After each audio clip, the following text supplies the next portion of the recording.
Hey everybody, it's Rebecca Johnson of Supergirl Radio. Just wanted to hop on here and go ahead and get the stream started. We're waiting on Morgan, so it'll be probably a little bit before we get officially started. But I just wanted to hop on here and get the stream going.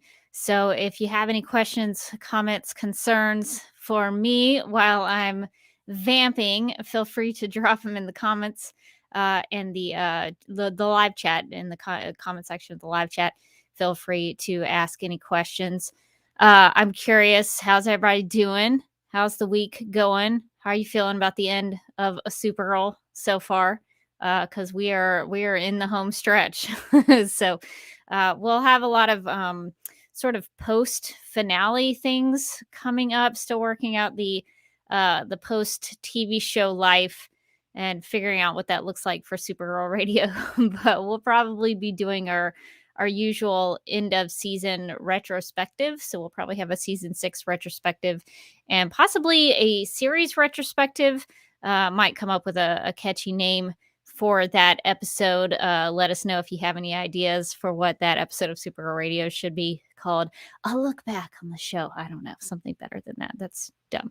But yes, we'll think of something pretty good for those, and then after that, we'll just kind of map out what the end of November and December is going to look like, and then January we're going to be right into 2022, and we'll keep going with Supergirl talk. So we will let you know what our schedule is going to be like. As always, kind of pay attention to the DCTV Podcast YouTube channel where the live streams get scheduled. You'll have a good idea of what's coming up. Let's see. There's a question in the chat from Dr. Nicole Green. Are you going to do anything special for your viewing of the finale? I don't know. I haven't thought about it. It's 2 hours, so I probably should have some snacks at the ready because I do get snacky during these things. Couch potato life is real, so I'll probably have some snacks ready to go. Might need some comfort food. I don't know what the end of the show is gonna how that if it's gonna take a turn. I might need some, I don't know, ice cream, cookies, popcorn, something in there. So probably just gonna hang out with it. I'll probably still do the live tweeting. I've been live tweeting since the pilot, so I might as well continue and finish it out. Just see it through until the end. So I'll probably do some live tweeting while I stuff my face. That's probably the biggest thing I'm going to do. So I'd be curious to hear what other people are going to do for the finale. Are you going to have a party? You going to watch it with friends? What are you going to do? Let's see if there's anything else. Leslie says maybe taking the day off of the next day off work because I think the 10th is the Wednesday. That's a great plan. Just let them know, hey, I'm just not gonna be there. I've got important things going on. So I think that's great. That's a solid way to spend the day after the finale. So I think that's good. Andy asked the question, will the green bowl be present for the finale? If y'all haven't watched our audio commentaries that we've done for Andy and I've done them for Man of Steel and Batman v Superman Dawn of Justice and Zack Snyder's Justice League. I have this bowl that I usually put my popcorn in, and it's green. It's a form of green. I don't know exactly what to call it, but it's almost like bright green, and it blends in with my green screen behind me here. So the bowl becomes invisible when that happens. So the green bowl is kind of my go-to for popcorn eating on live streams. So yeah, I think I'll probably have to pop some popcorn for that night. Oh, Nicole says, I think I might have to pull a Lena Luthor inspired suit and sip whiskey in preparation for the end. I like that. That's a good way to watch the Supergirl finale. Do it. If you do it, send us pictures. I want proof that happened. Pictures or it didn't happen. So yeah, please let us know all of your Supergirl season finale plans. Would love to know what everybody is planning to do. All right. So I see Morgan has joined the stream. Morgan, thumbs up, ready to go. Are you good to go? Okay. All right. I am finding the doc, but I'm almost ready to go. Okay, yeah, I did send it a little bit late. We had a lot of feedback on this episode, so It's the what's the thing before the penultimate? yeah, this is not quite the penultimate. This is the penultimate of the airing episodes. Exactly. But it's not technically But the penultimate. technically, it's not the penultimate because the next week's finale is just The 2 episodes the shoved first, together. Yeah, the first hour of the finale is the penultimate. So I don't know if anybody knows what that word is. The episode before the penultimate, let us know because I actually don't know. That's a good question, actually. I'm gonna Google it, so I'm ready for that. All right, did you find the Google Doc? Are we ready to go? Okay, all right. So anti-penultimate is the third from last. Is that a real thing? It is a real thing. I Googled what's before the penultimate.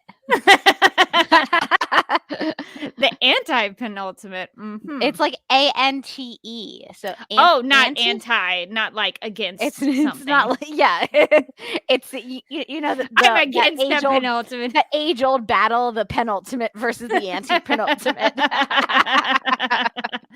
All right, well that's good to know. Learn something already within the first couple of minutes of the live stream. Thank you for that. Okay, well we will officially get started and we'll be back in a little bit.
Hi, I'm Elizabeth Noyce, and you're listening to Supergirl Radio.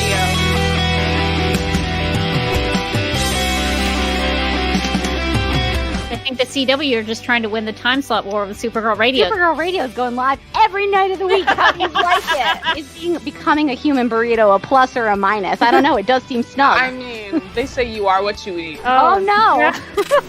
So I do a podcast called Supergirl Radio, and one of our segments is Lena Luthor, Boardroom or Ballroom, because she looks like a boss in this coat.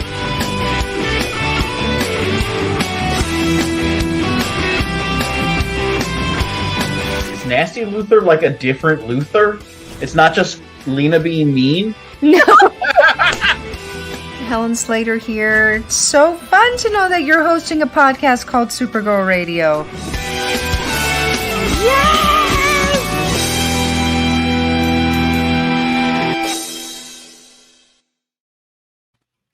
Welcome to Supergirl Radio, your source for all things related to the CW Supergirl TV series and the character of Kara Zor-El. My name is Rebecca Johnson. I'm Morgan Glennon. And for this episode of the podcast, we are live and wired to discuss and review the Supergirl Season 6 episode titled Truth or Consequences. But we have some pretty big news. Well, actually, we got a lot of news, but one bit of news that's really, really important above all of the others. So before we get talking about the episode, we need to get to the news. So our first news item is actually a spoiler for Stargirl Season 2, Episode 13. So we'll give you a few seconds to drop out and come back if you don't want to have the finale ruined for you. So, you can just pop out, pop back in. Give I don't know us how long we'll be. 10 minutes, Give 10, us like 15 10 minutes. minutes because Maybe we're 30 gonna, minutes. I I don't might know. be screaming about this. I've been working on it. I've been kind of noodling over it since I found out this thing happened. Just trying to like process my all the stages of grief basically is what I'm going through. And I think I'm still at anger or bargaining maybe. I've not made it to acceptance, so it could be a while. So, okay, I think that was enough for people to dip out. Yeah, spoiler warning. Spoiler. Okay. In the post-credit sequence of DC's Stargirl season finale, text appeared on the screen saying, "Coming 2022." And then the words, "The Helix Institute for Your Rehabilitation." Oh, and then for youth rehabilitation. okay. It did say your. I'm so sorry. I was like, for my rehabilitation? Well, you might need Sweet. rehabilitation. I do now. So the words, "The Helix Institute for Youth Rehabilitation," and then Louise Love was shown talking to someone about Green Lantern's daughter. The camera circled around Louise Love and revealed Mr. Bones, full skeleton, sharp tie, gloves to protect others from his cyanide sweat. So previously, Stargirl had hinted that Mr. Bones would be heading to Nebraska in season 3 to cause trouble, and now it seems that has been confirmed. We got a full skeleton man. They did it. They did it. They could do it. They could do it all along. He looks amazing. Amazing. I just to tell you a little bit about my experience finding out about this, because I watch Stargirl after Supergirl usually, so I had not watched the full finale episode, but usually when Supergirl's about to start, I'll put the CW on a couple of minutes before so that I'm ready to go when the episode starts. Yeah. So I was kind of just seeing what was kind of happening at the end of Stargirl, and I looked up and I saw the words about the rehabilitation, the Helix thing, and I was like, oh, this might be important. So I started watching it. This could be Bones related. Yes, exactly. And when it showed the gloves, Morgan, I started to flip out. I started to lose it. I was like, no, they're not going to do it. They're not doing it. They can't. I can't imagine they're going to do it. And it came around. It was Bones. And I was screaming. I was freaking out. So I saw that it was happening like live on Twitter, and then people were texting me like, "Did you see it?" And I was like, "Why, Mr. Bones?" I like that he's a Mister. He's not a director yet. He's got to climb that ladder. Yeah, he's got to pay his dues. He's got to put in his time before he gets to director. He could have been director of the DEO. We could have had it all. I mean, this shows Stargirl has proven that it can be done. Just a single tear rolls down my cheek. I just can't deal with it. Rebecca, I just can't. Why? It's bittersweet. I'm really happy that this has happened. So happy for Stargirl. So happy for her. Supergirl could have done. Stargirl #blessed with director Bones. Meanwhile, no, that can't happen on this show, on our show where he belongs. Oh man, my hype level was through the roof at the top of the hour. By the end of the hour, it was a different story. But at the beginning, I was like, I can't. How am I supposed to focus on this Supergirl episode? You just gave me full on Mr. Bones on Stargirl. What do you want me to do? He's so great with his little tie. I really appreciated the tie. They didn't have to do that with Mr. Bones, because the tie is really a director Bones thing, I think. Yeah, but you know what? It's one of those things where it's like, dress for the job you want.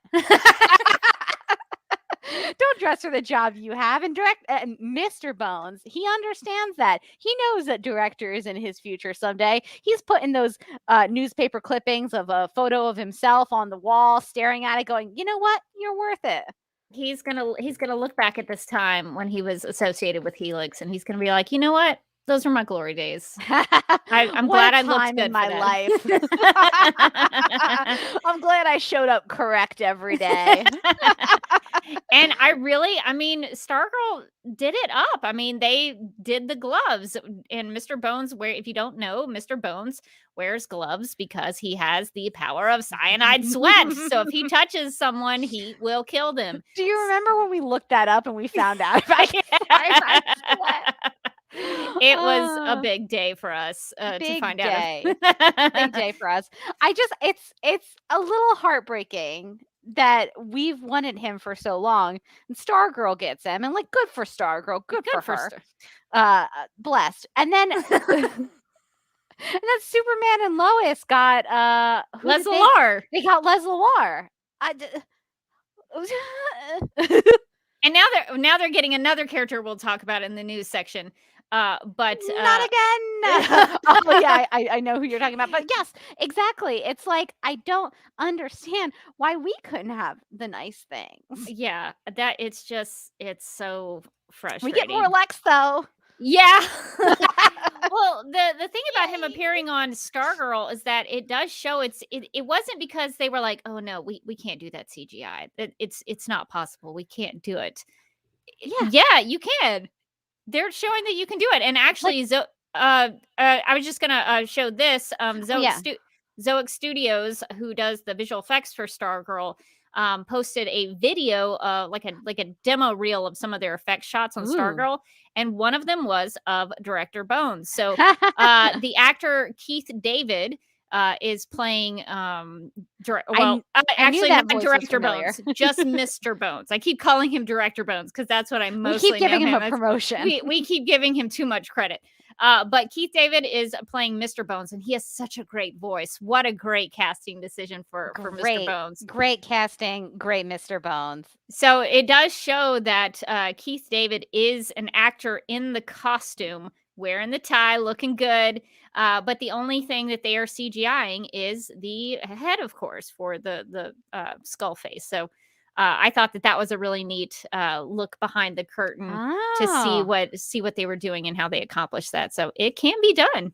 It could be done. You know what? They could have done it the old-fashioned way. They could have stuffed a little skeleton in like a human thing and just had him puppet it on a string. I don't care. You could marionette it. Yeah. I have seen some old 90s Are You Afraid of the Darks that did something very similar. You know what? I bought in. I was right there with them. Don't you tell me you can't do it because of budget Supergirl. So that was pretty exciting to see that. I had to tweet Morgan immediately after I saw it. I didn't even care.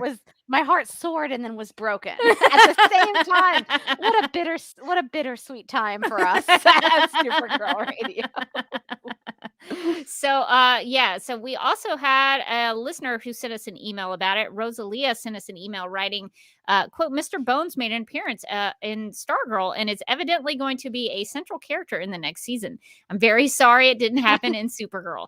Love your podcast a lot more than this last season of Supergirl / Super Friends, which I guess really the show should be called Super Friends now. At this point, yeah. Rosalia also goes on to say, I listen to your podcast at work and laugh out loud frequently. I don't know what you ladies plan to do after Supergirl is over, but I hope you do something that I could follow too. Thanks for all the laughter, unquote. Well, thank you for writing in, Rosalia, and listening to Supergirl Radio.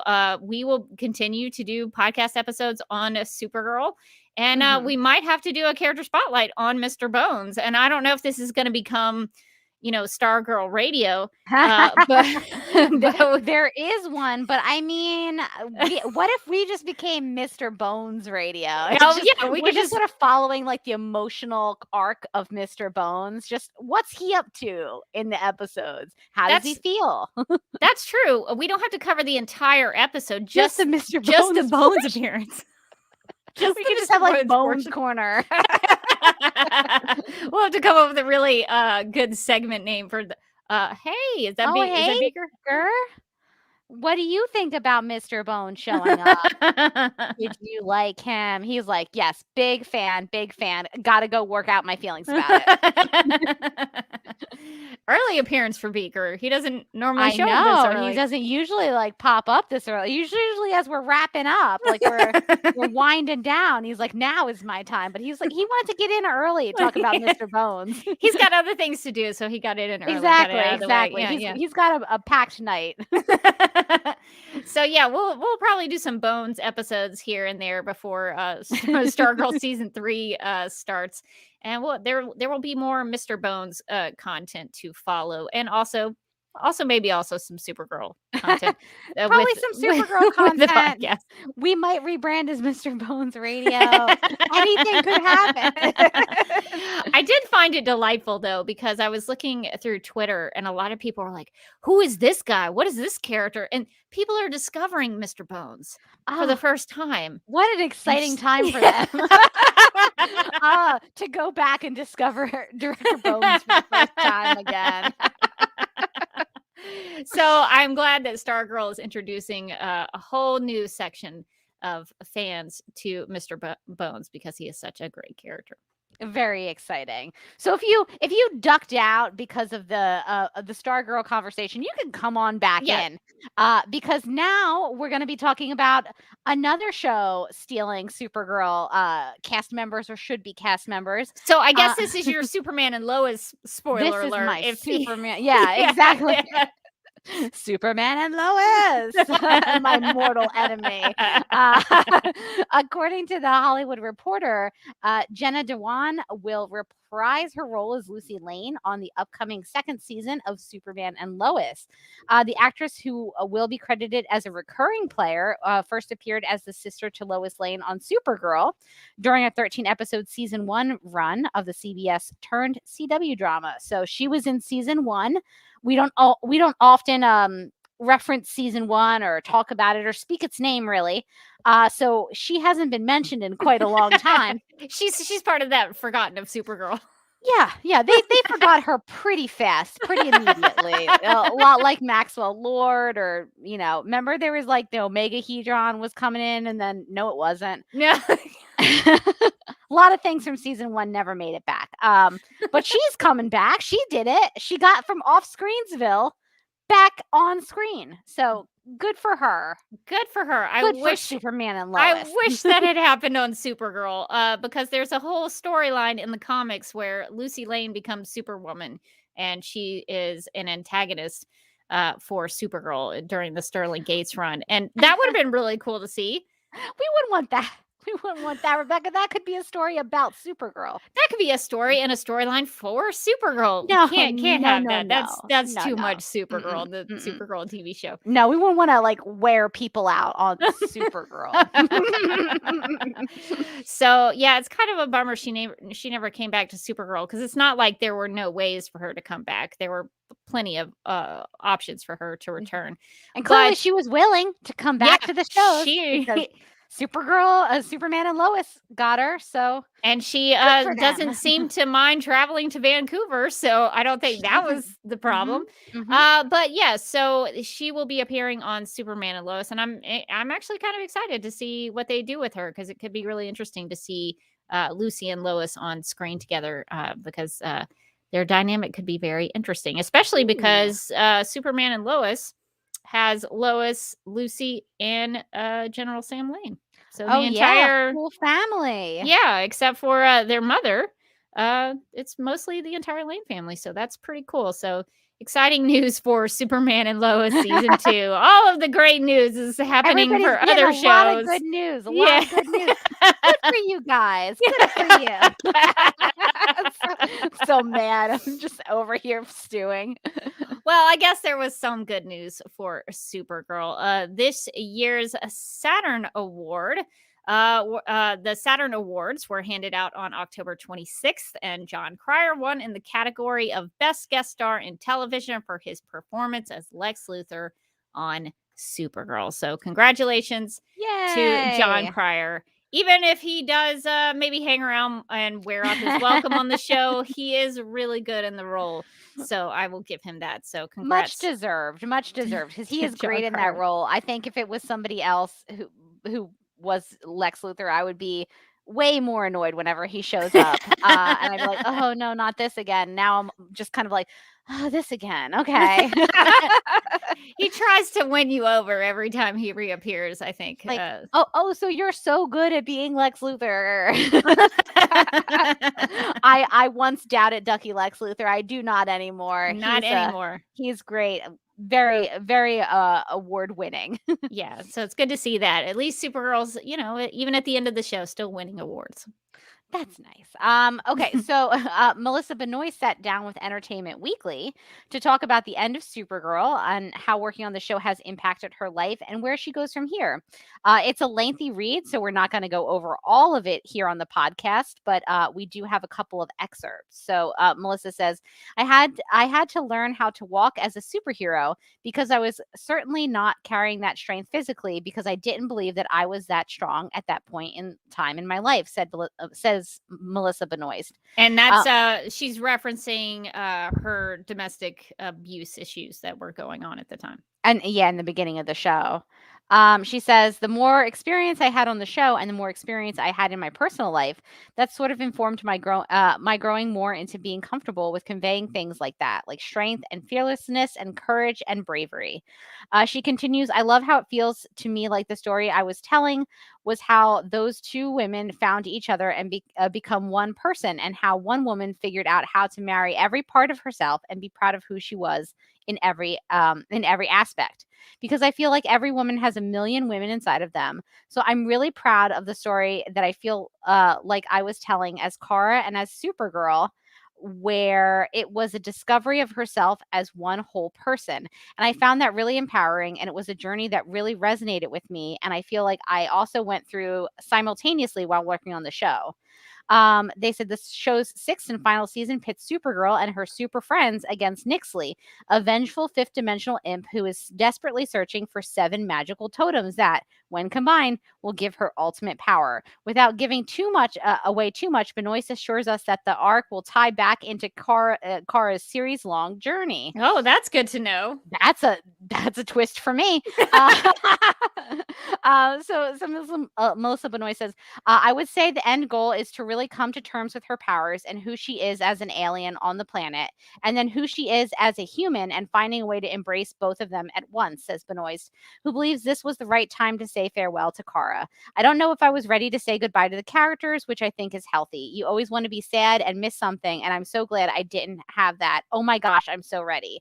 And just the feeling of wanting to throw it away and not think about it again. I definitely will miss playing the role, but I was ready for a break personally. So we have the full interview linked in the live stream video description, and we're going to include it in the audio podcast show notes so you can check it out for yourself. Yeah, it's a good interview and an article. So if you do have some time, check it out to hear or read more about what Melissa had to say about that. So she seems optimistic about the ending. So I'm gonna lean into that. I'm gonna hold that close. So if she feels pretty good about it, hopefully that's a good sign. But some really nice pictures too in the article. I was pretty impressed as an amateur photographer looking that out. I was like, oh, that's pretty good. I really like her new hair. I like her new haircut. Yeah, she went back to the brunette. Yeah. So a little shorter. It probably was nice after, however 6 years of having to keep the Supergirl hair. It's probably nice to chop a little bit of it off. Well, and she probably doesn't get recognized as much now. That is definitely true. Notice her more with the blonde hair. I'm a little bummed about it because I'm like, if I ever meet her at a convention and get my picture, in those silly little photographs with the celebrities, it's gonna be like, well, she doesn't look like Supergirl though. but she does look great. So I'm happy that she seems to be going into the next chapters of her life. So good for her. All right, so we do have something that the CW dropped today, which is a poster for the Flash's Armageddon 5-episode crossover event, which begins on November 16th. The poster features the Flash, Iris West Allen, Batwoman, Black Lightning, Mia Queen. I believe Mia's last name is Queen. I didn't look that up, but I don't really care. Sure. Let's go with it. Mia Queen as Green Arrow, Ray Palmer as the Atom, and Alex Danvers as Sentinel. And I only say that flippantly because Arrow, I'm still bitter about it.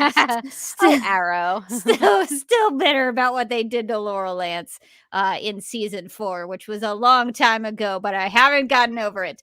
But never let it go, Rebecca. Hashtag still bitter.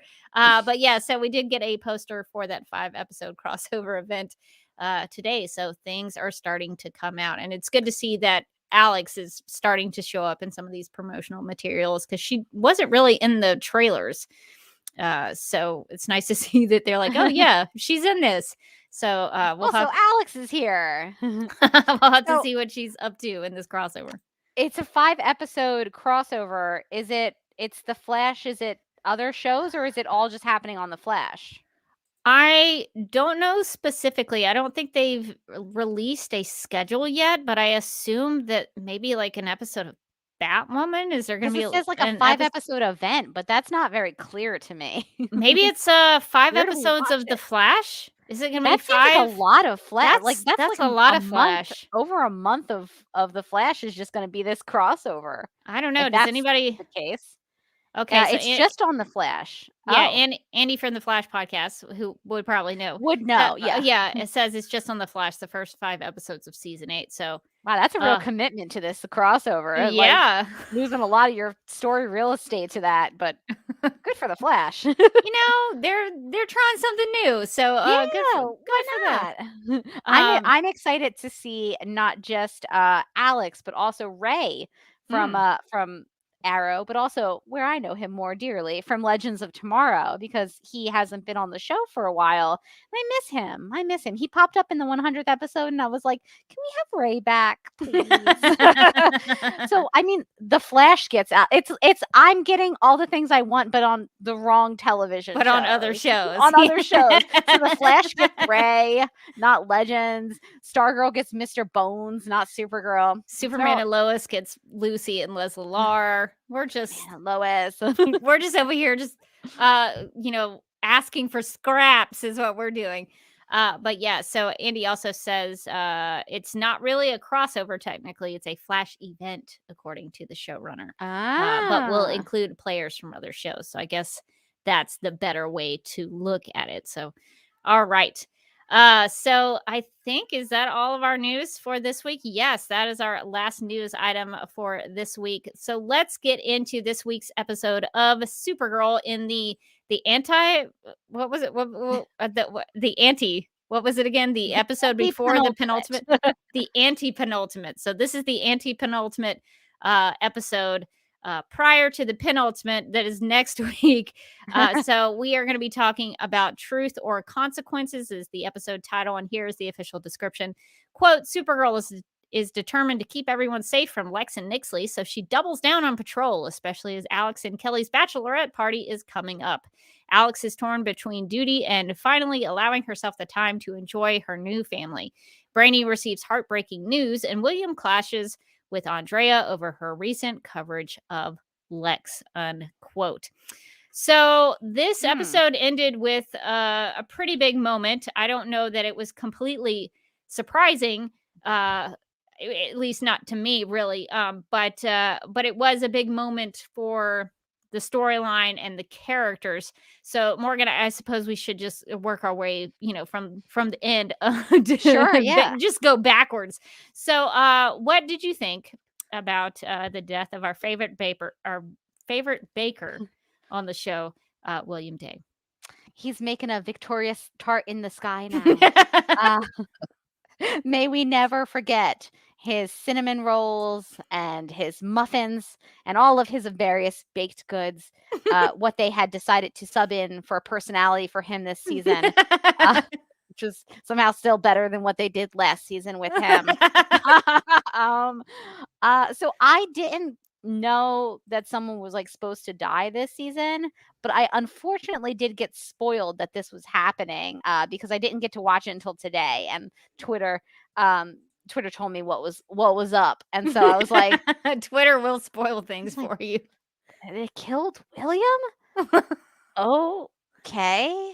It feels to me like what they wanted to do was we're like, what we want to do is we want to have a death so that it like raises the stakes of the story, and things are really serious now, and it's really important, and like what's happening is like life or death because we killed somebody. And then somebody else in the room was like, yeah, but we don't want to kill anybody like that we like. Yeah.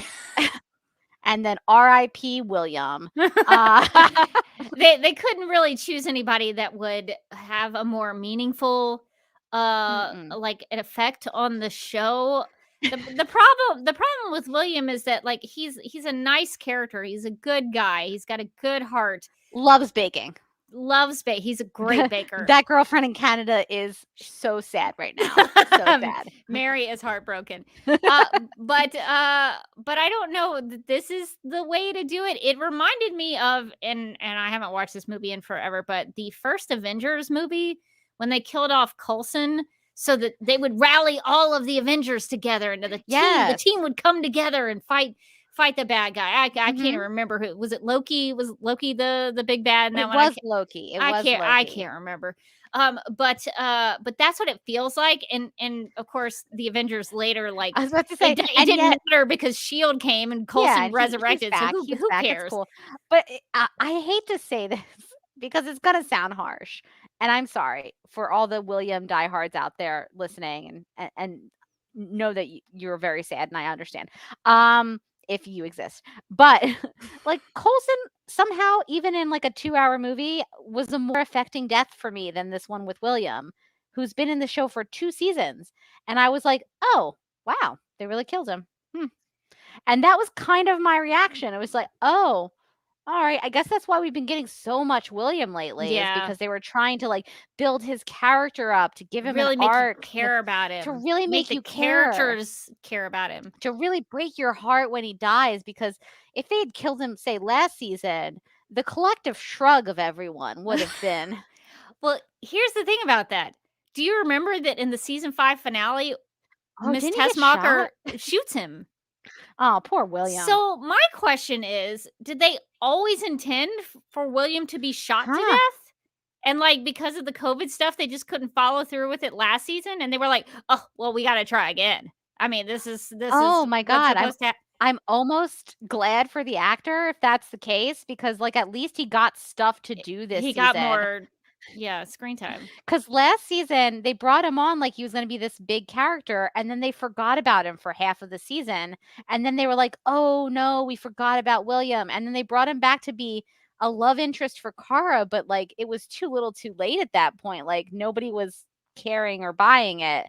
So at least with this season they tried to like, they tried to develop him and have him be people's friends. And now it makes sense to me why he was giving everybody so many pep talks in the last couple episodes. Like he's like giving Alex a pep talk. And I was like, you guys know each other? Like, why is he giving her a pep talk? Like, why does everybody go? He gave Lena a pep talk. I was like, why is everybody talking to William about their problems this season? It's so annoying. And now I understand it's so that we would care when they killed him off, so it would be a more impactful death. And it's like, yeah, but that feels to me like shoddy storytelling, because it's like the only reason he existed on this show was to eventually make you sad when he was killed off. Like he had no other purpose on the show.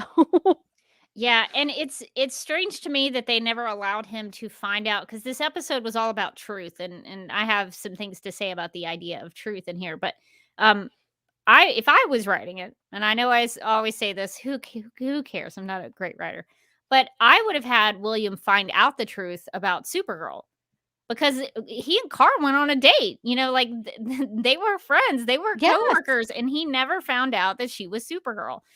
So I would have had that happen right before he died, just to, have that moment. But I don't know why they didn't do that. I will say that they did a pretty good job of writing foreshadowing for this, because these are just two examples. Last week, William says when Lex Luthor is around, tomorrow is never promised.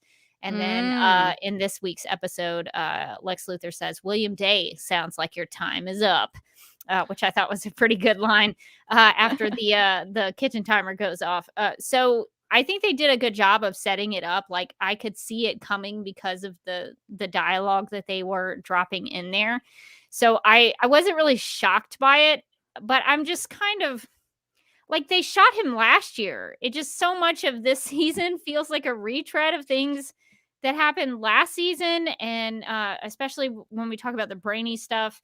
But I don't know. I think Stas Nair is a really good actor, and he did a really great job in this episode with a lot of the scenes he was in. I think Stas Nair got like the definition of a thankless role on this show, to be honest. Like, I think he was sold a bill of goods that they never delivered, that he was like going to be a character on this show that people cared about. Like, I feel like they introduced him and then they just kind of forgot about him. His backstory got messed up with Crisis, so who even knows what the deal was with him, because he had this friend that he was like trying to avenge, and then post Crisis, I guess we all good.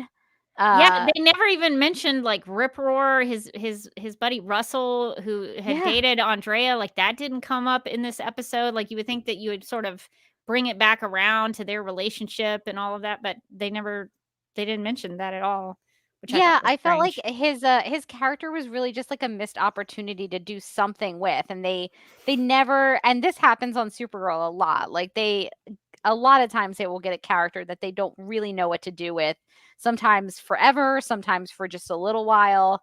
And this was definitely a case of, like, I think a character that they introduced. In my opinion, I think they introduced him last season to be a love interest for Kara. Yeah. And everybody just didn't want it so badly that they then pivoted away from that. But then they had this character that they didn't have anything to do with. So they tried different things. And obviously the baking stuff has been great. He mentioned the Great British Bake Off, I assume just for me. And if you get a Paul Hollywood handshake on that show, it is serious business. So Esme did really well. So with she her did baking really of the well. cookies. When you get a handshake, it is you have really transcended the art form of baking, which I'm sure Esme did. Like, she was really like 10 steps ahead of the rest of her class. She's like making. She did win that baking competition. Those aren't easy to make. I know from the experience of watching people make them on my television that those are tough.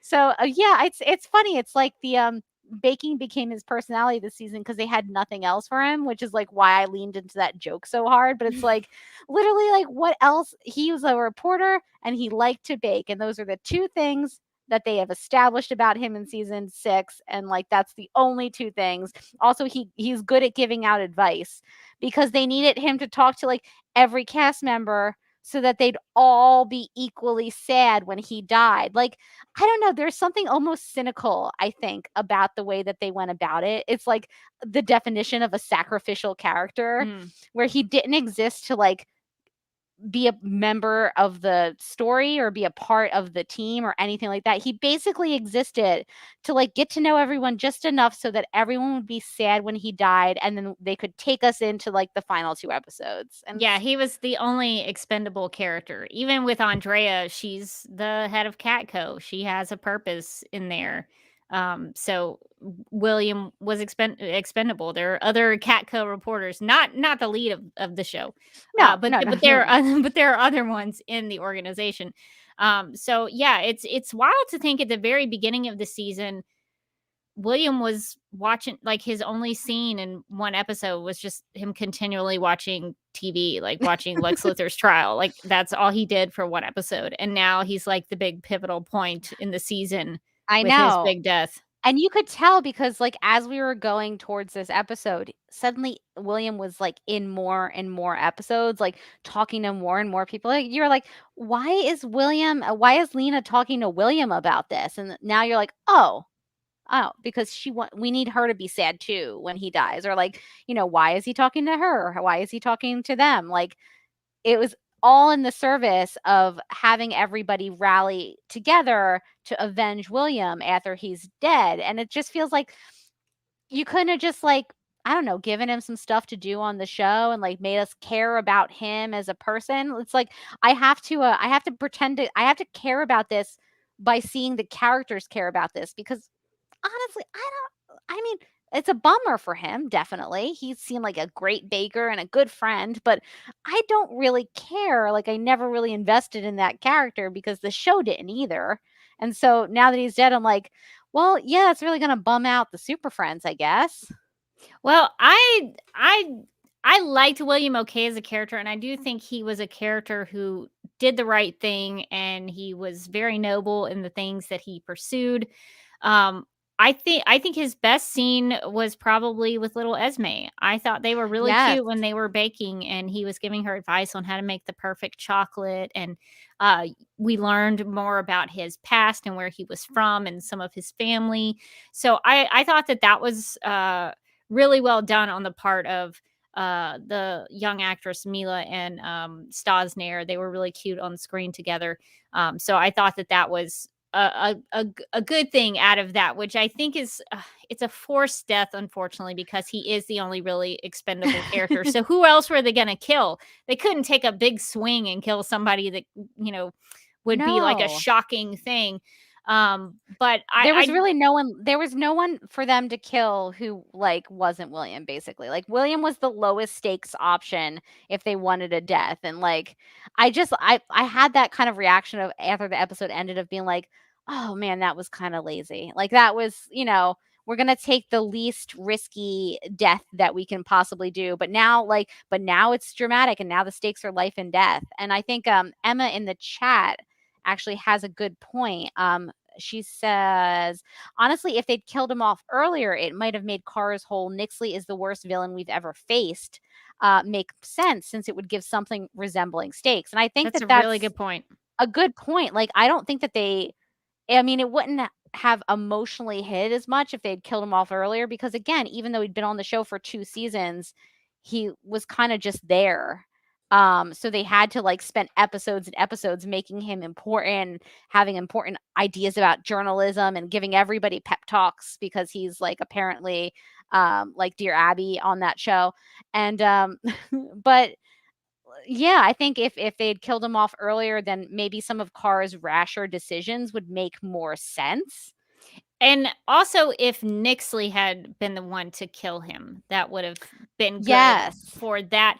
Because the thing is, like, if you have Lex kill him to show that, oh, they're a real threat, well, we already knew Lex was a big threat.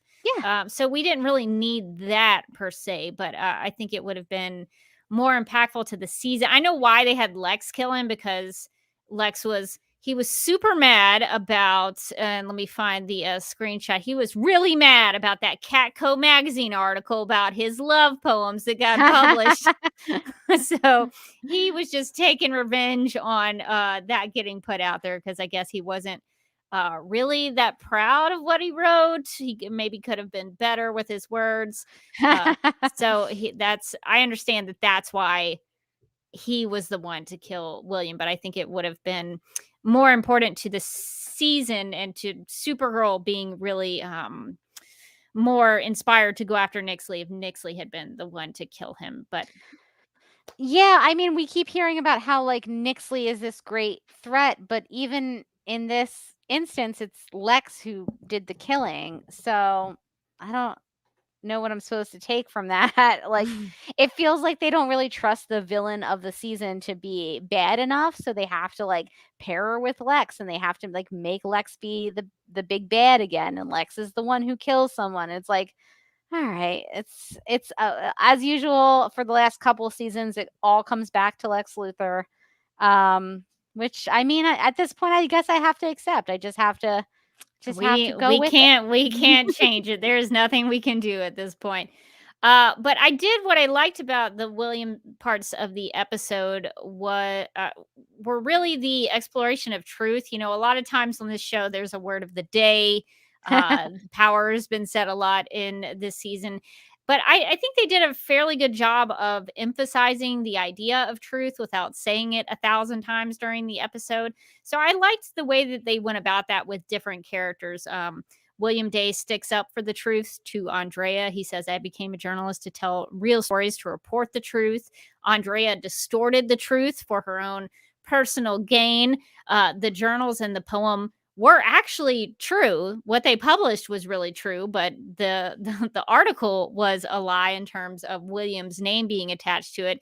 Alex talked about living her truth, and then Nixley passed the truth totem gauntlet by confessing the truth about not wanting to be alone, and then Lex Luthor tells the truth about how he really feels about Nixley. So I liked that they used examples of people dealing with the truth instead of just talking about the truth all the time. So I actually thought that was that. There haven't been a lot of episodes this season where I could break it down by like a thematic, looking at the dialogue and some of the scenes, what the characters were going through. But I thought this one did offer some of that, where I could actually sort of dig into what was happening. So I did like that.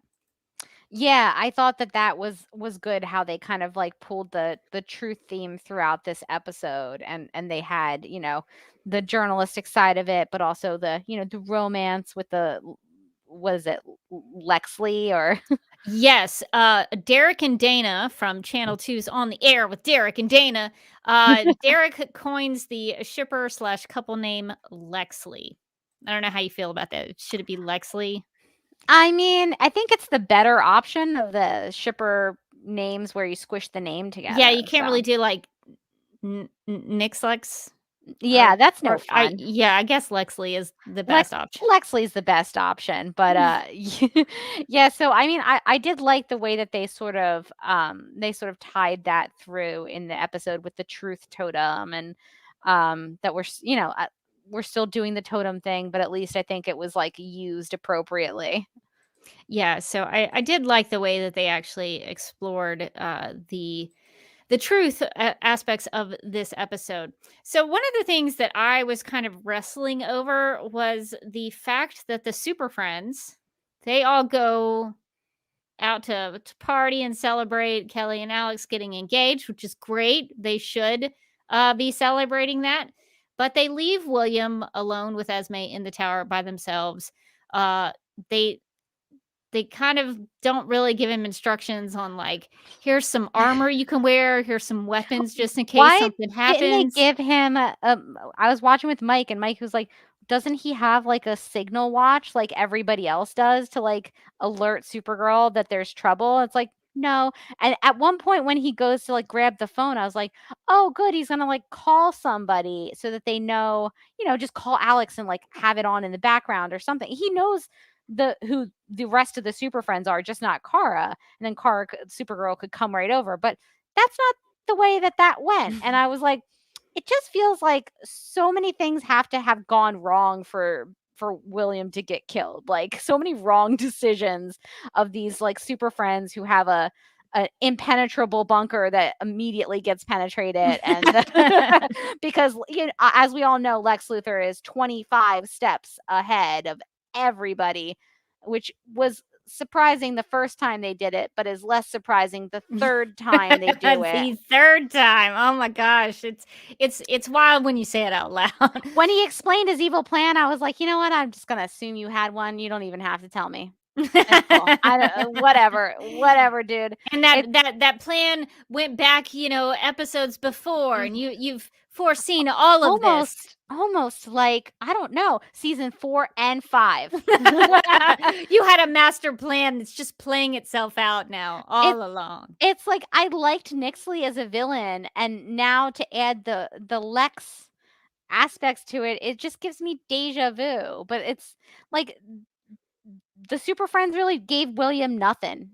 Not any defenses in the tower, not any way to contact them in case of I don't know, a superpowered emergency. They know Lex Luthor and Nixley are out there looking for stuff, and they're just kind of like, and they have like all the totems, right?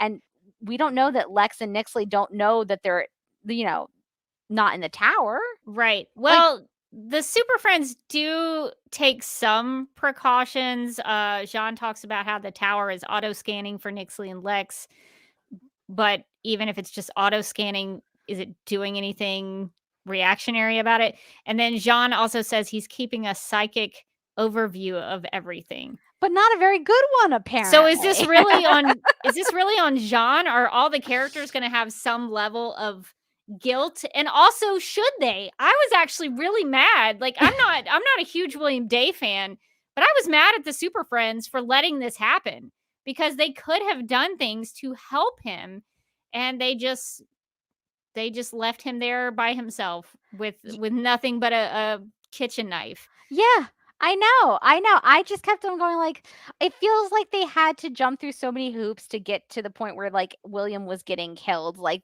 everybody had to be so sloppy in a time period when they're all supposed to be on like high alert, because all we've been hearing about for episodes is about how Nixley is like the toughest villain they've ever faced, and that Lex is, the only villain they ever face, and that now they've combined and it's really dangerous for everyone. And then they're like, all right, well, off to the bachelorette party. Bye, William. And he's like, wait, hold on. Do you have numbers I should call in case of emergency? No. As they leave, they just say no. He's just sitting there with a knife going like, okay, I guess. I wish I wish what had happened was that because really William didn't get a good chance. Remember a couple of episodes ago when he was like fighting people who lost their humanity and were like super powered up? He was able to do something then. I wish there was a scene where William was like fighting to the death. Like he was throwing knives and pans and, whatever he could from the kitchen, just like throwing them, defending himself. That would have been a better way to go out than him just like getting shot. I wish if they were going to kill him off, at least give him like a really heroic, noble death. I guess his like whole speech about how the Super Friends would always find Lex and all that kind of stuff. I guess that's the heroic thing. Also got a little annoyed during his heroic speech, not at William, R.I.P. rest his soul. But when he was like, that's what's different between you and the Super Friends. And I'm like, so it's just Super Friends now, right? It's just Super Friends. Supergirl's not even a big deal on her own show now. It's great. Nope. It's cool. Sorry, William. Sorry. From here on out, that it's just a unit. They're just a group, a team. I'm also a little resentful that they're doing this 2 episodes before. I mean, 1 episode really before the finale. The finale is a whole 2-hour thing. Yeah. Yeah. Well, 1 episode before the finale. Because now we're going to have to deal with the repercussions of William's death, like in the final 2 episodes of the show. So it's in some way going to be about William Day. Exactly. By the end of the show. What we all finally wanted. More William. Which, again, Stas, I'm so sorry this happened. He's such a good actor. He did such a good job. Oh, he tried his best. He really did. He delivered those lines about baking with such conviction. And he really made me care about his baking skills. Poor Mary, his girlfriend from Canada. She's gonna starve. She's gonna starve. She'll never be able to eat a muffin again. But so now this Paul is gonna hang over like the final episodes in a way, and it's like, I don't know what the better option is. I'm not like a writer on Supergirl, but it kind of reminds me of like, spoiler alert for Buffy, of a 20-year-old show. But in the finale, they killed off like a major character. And then at the end, they were just like, well, that was a crazy battle. Let's go. And you're like, is no one sad about this? Not that I want to see everybody in like the last 5 minutes of the episode be sad, but like, it should mean something. Shouldn't someone? And it's like, it's kind of that situation where like, I don't want to watch the last 2 episodes of our TV show be about sad, like, mourning William. But at the same time, like, they've got to do something because he just died. So I don't know. It's just like, I wish if they were committed to killing him off, they had done it a couple episodes before. And to Emma's point, that would have really raised the stakes on the next. Well, this is going to rally the Super Friends, Morgan. They are going to get into action and finally do something about Nixley and Lex, about He Lexley. seemed pretty rallied already is the thing. And she did kidnap Alex and Kelly's child. A So I small don't child, think that yes. they needed to be more rallied than that is the thing. Yeah, they could have just done the kidnapping, and that would They have could have been just enough. done the kidnapping. Now we've got to deal with like William's funeral probably, and everybody's going to be sad and they're going to work through their guilt and their feelings. Andrea's already kind of like, am I a bad person? Lena's like, how do I say yes but nicely? Am I the baddie? That's what she's asking herself. Yes. Yeah, and like I feel like there's gonna be Andrea's gonna have to be like, "Ooh, is this kind of my fault?" And it's like, "Yes, girl, it's directly your fault." Don't know what to tell you there. Let's talk about some truth. Yes, it is your fault. Seriously, totally 100%, Andrea. It is your fault. I just kind of wish, I don't know, that the story has been, I've been complaining about the last couple episodes, is that they just keep throwing these story elements that could be like half season arcs into the last like 5 episodes of the show. So we get random witch Lena, and we get, Kelly as guardian finally, but we like don't really know we don't barely get to see what that means. And now we've got the brainy stuff, which we'll get into later. But again, that's last minute, 3 episodes before the finale. And now, like, just last minute, it's just like, oh, and then we'll kill William. It's like they're throwing a bunch of things at the wall to be like, what's going to stick? Like, what's going to make this, like, last bit of the season really dramatic and impactful? It's like, I don't know, like, take a breath. Yeah, and none of it is really about Supergirl. I keep waiting for the episode where it's going to take a turn and it's going to somehow become a Kara story, and it just didn't. And I guess since we're kind of there, we should probably talk about Alex and Kara's fight over Esme. And so Supergirl suggests to Alex that maybe they use something to help mitigate Esme's powers and help her be able to learn how to control them that way. And Alex disagrees about that. So Morgan, what did you think about their big fight in this episode? I've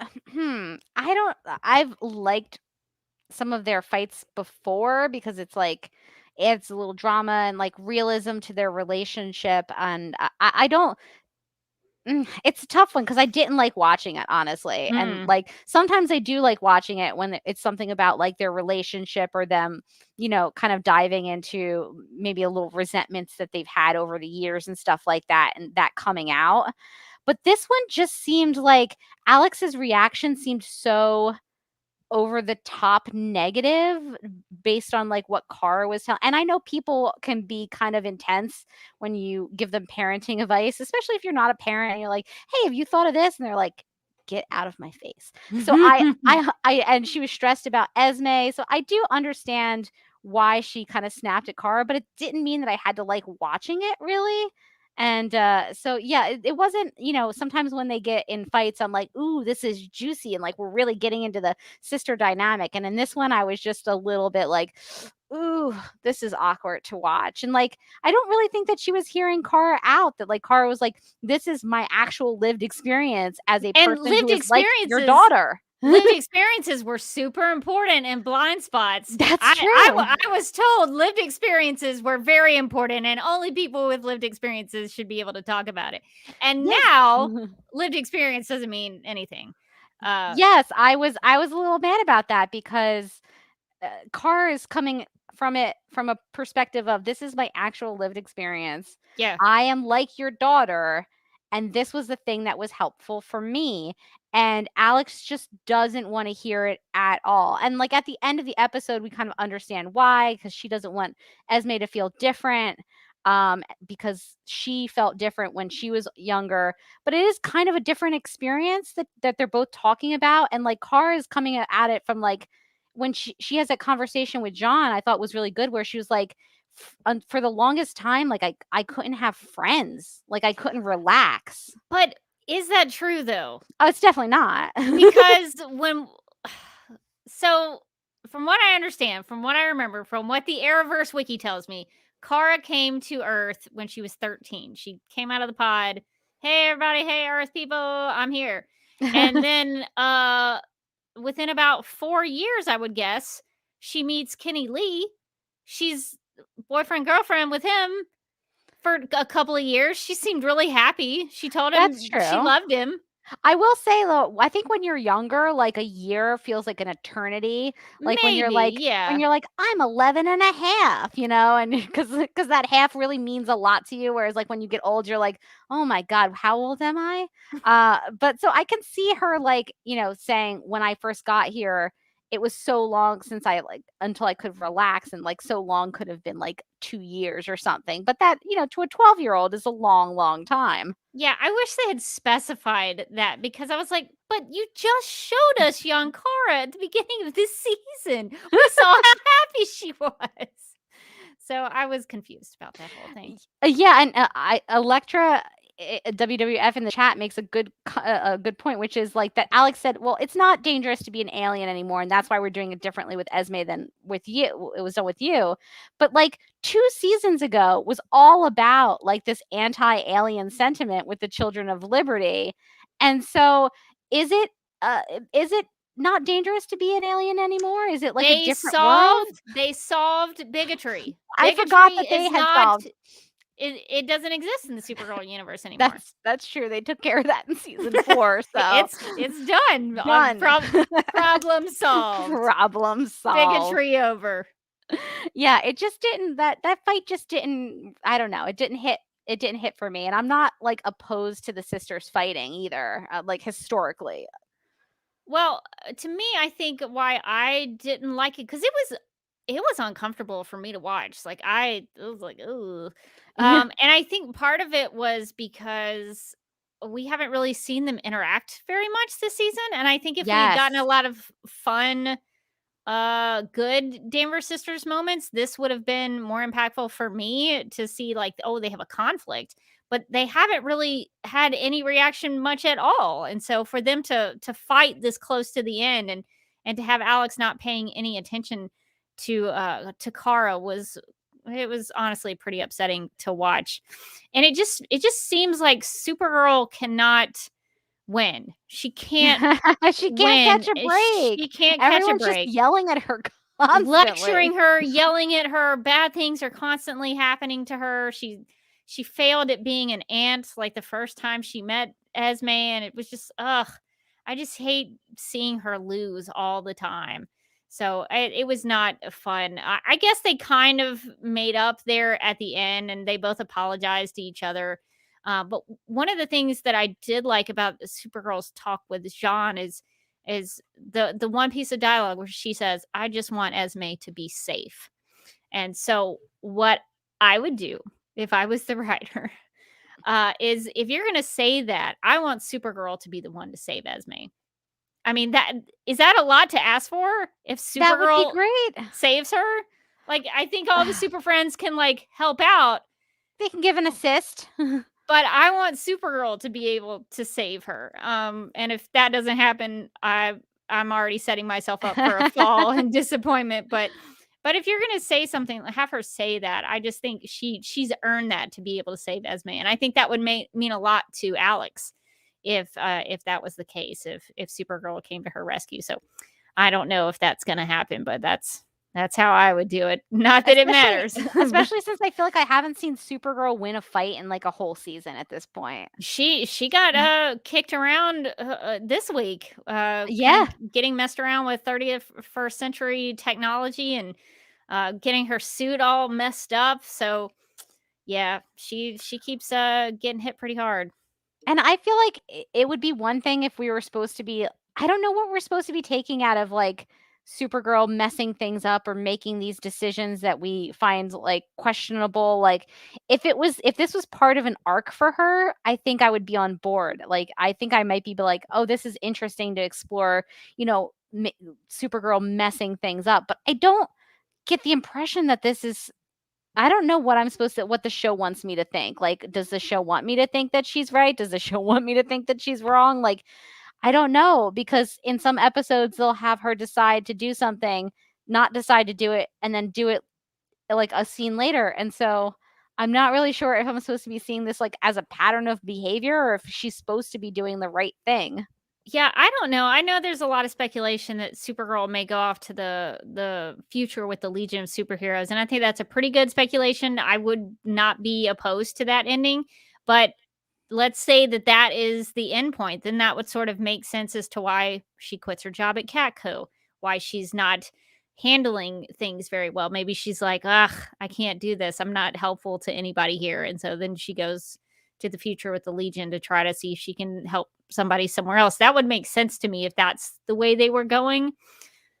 But I don't know, honestly. I don't know what's happening here with Kara. Yeah, and I think to your point, like if we had seen more Carr and Alex this season, maybe this would have felt like it was like organic or coming from somewhere. Maybe if we'd seen them, having conversations about Esme or about motherhood, it would kind of balance that out. But we haven't gotten a lot of Carr and Alex in this last final season. And then when we do finally get them this episode, they're fighting. And so, yeah, I didn't like that. Yeah, and I also thought something was strange, and I'll put this to you and also to the people in the live chat to see if y'all can kind of help me out with this. Kara talks about Eliza and Jeremiah as mom and dad. Does that seem consistent with her character? Because I just remember her always referring to No. Eliza as Eliza. Yeah. I don't think she ever called her mom. That Yeah. seemed weird to me. So I don't know if anybody else has any thoughts about that on whether or not maybe that happened in an episode that I don't remember. Yeah, that seemed out of character for her too, because I feel like she's always called them by their first names. Yeah, that always kind of frustrated me because I was always like, well, Eliza's basically your mom. Can't you call her mom? But she always called her Eliza. So yeah, so that stuck out to me.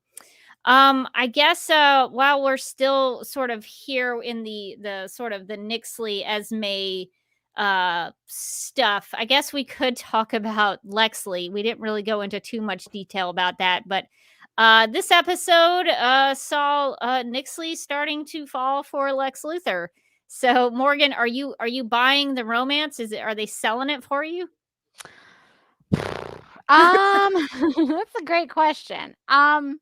It's one of those things where I watch it and I go, I see another version of this show, kind of like a crisis situation, where I could buy into this romance and be kind of into it because I do love like a good villain romance. They're always kind of fun. And both actors are great and they're all really giving it their all. But I don't think so. I don't think it's doing much for me here. It just feels kind of last minute, like another weird element that they're throwing in at the end of this show, so that they can get Lex in here in some way that makes sense.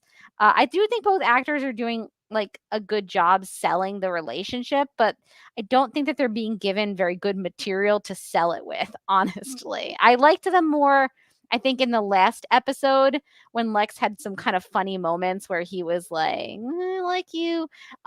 In this one where it was kind of more like, and I'll always take care of you. It got more serious. Yeah.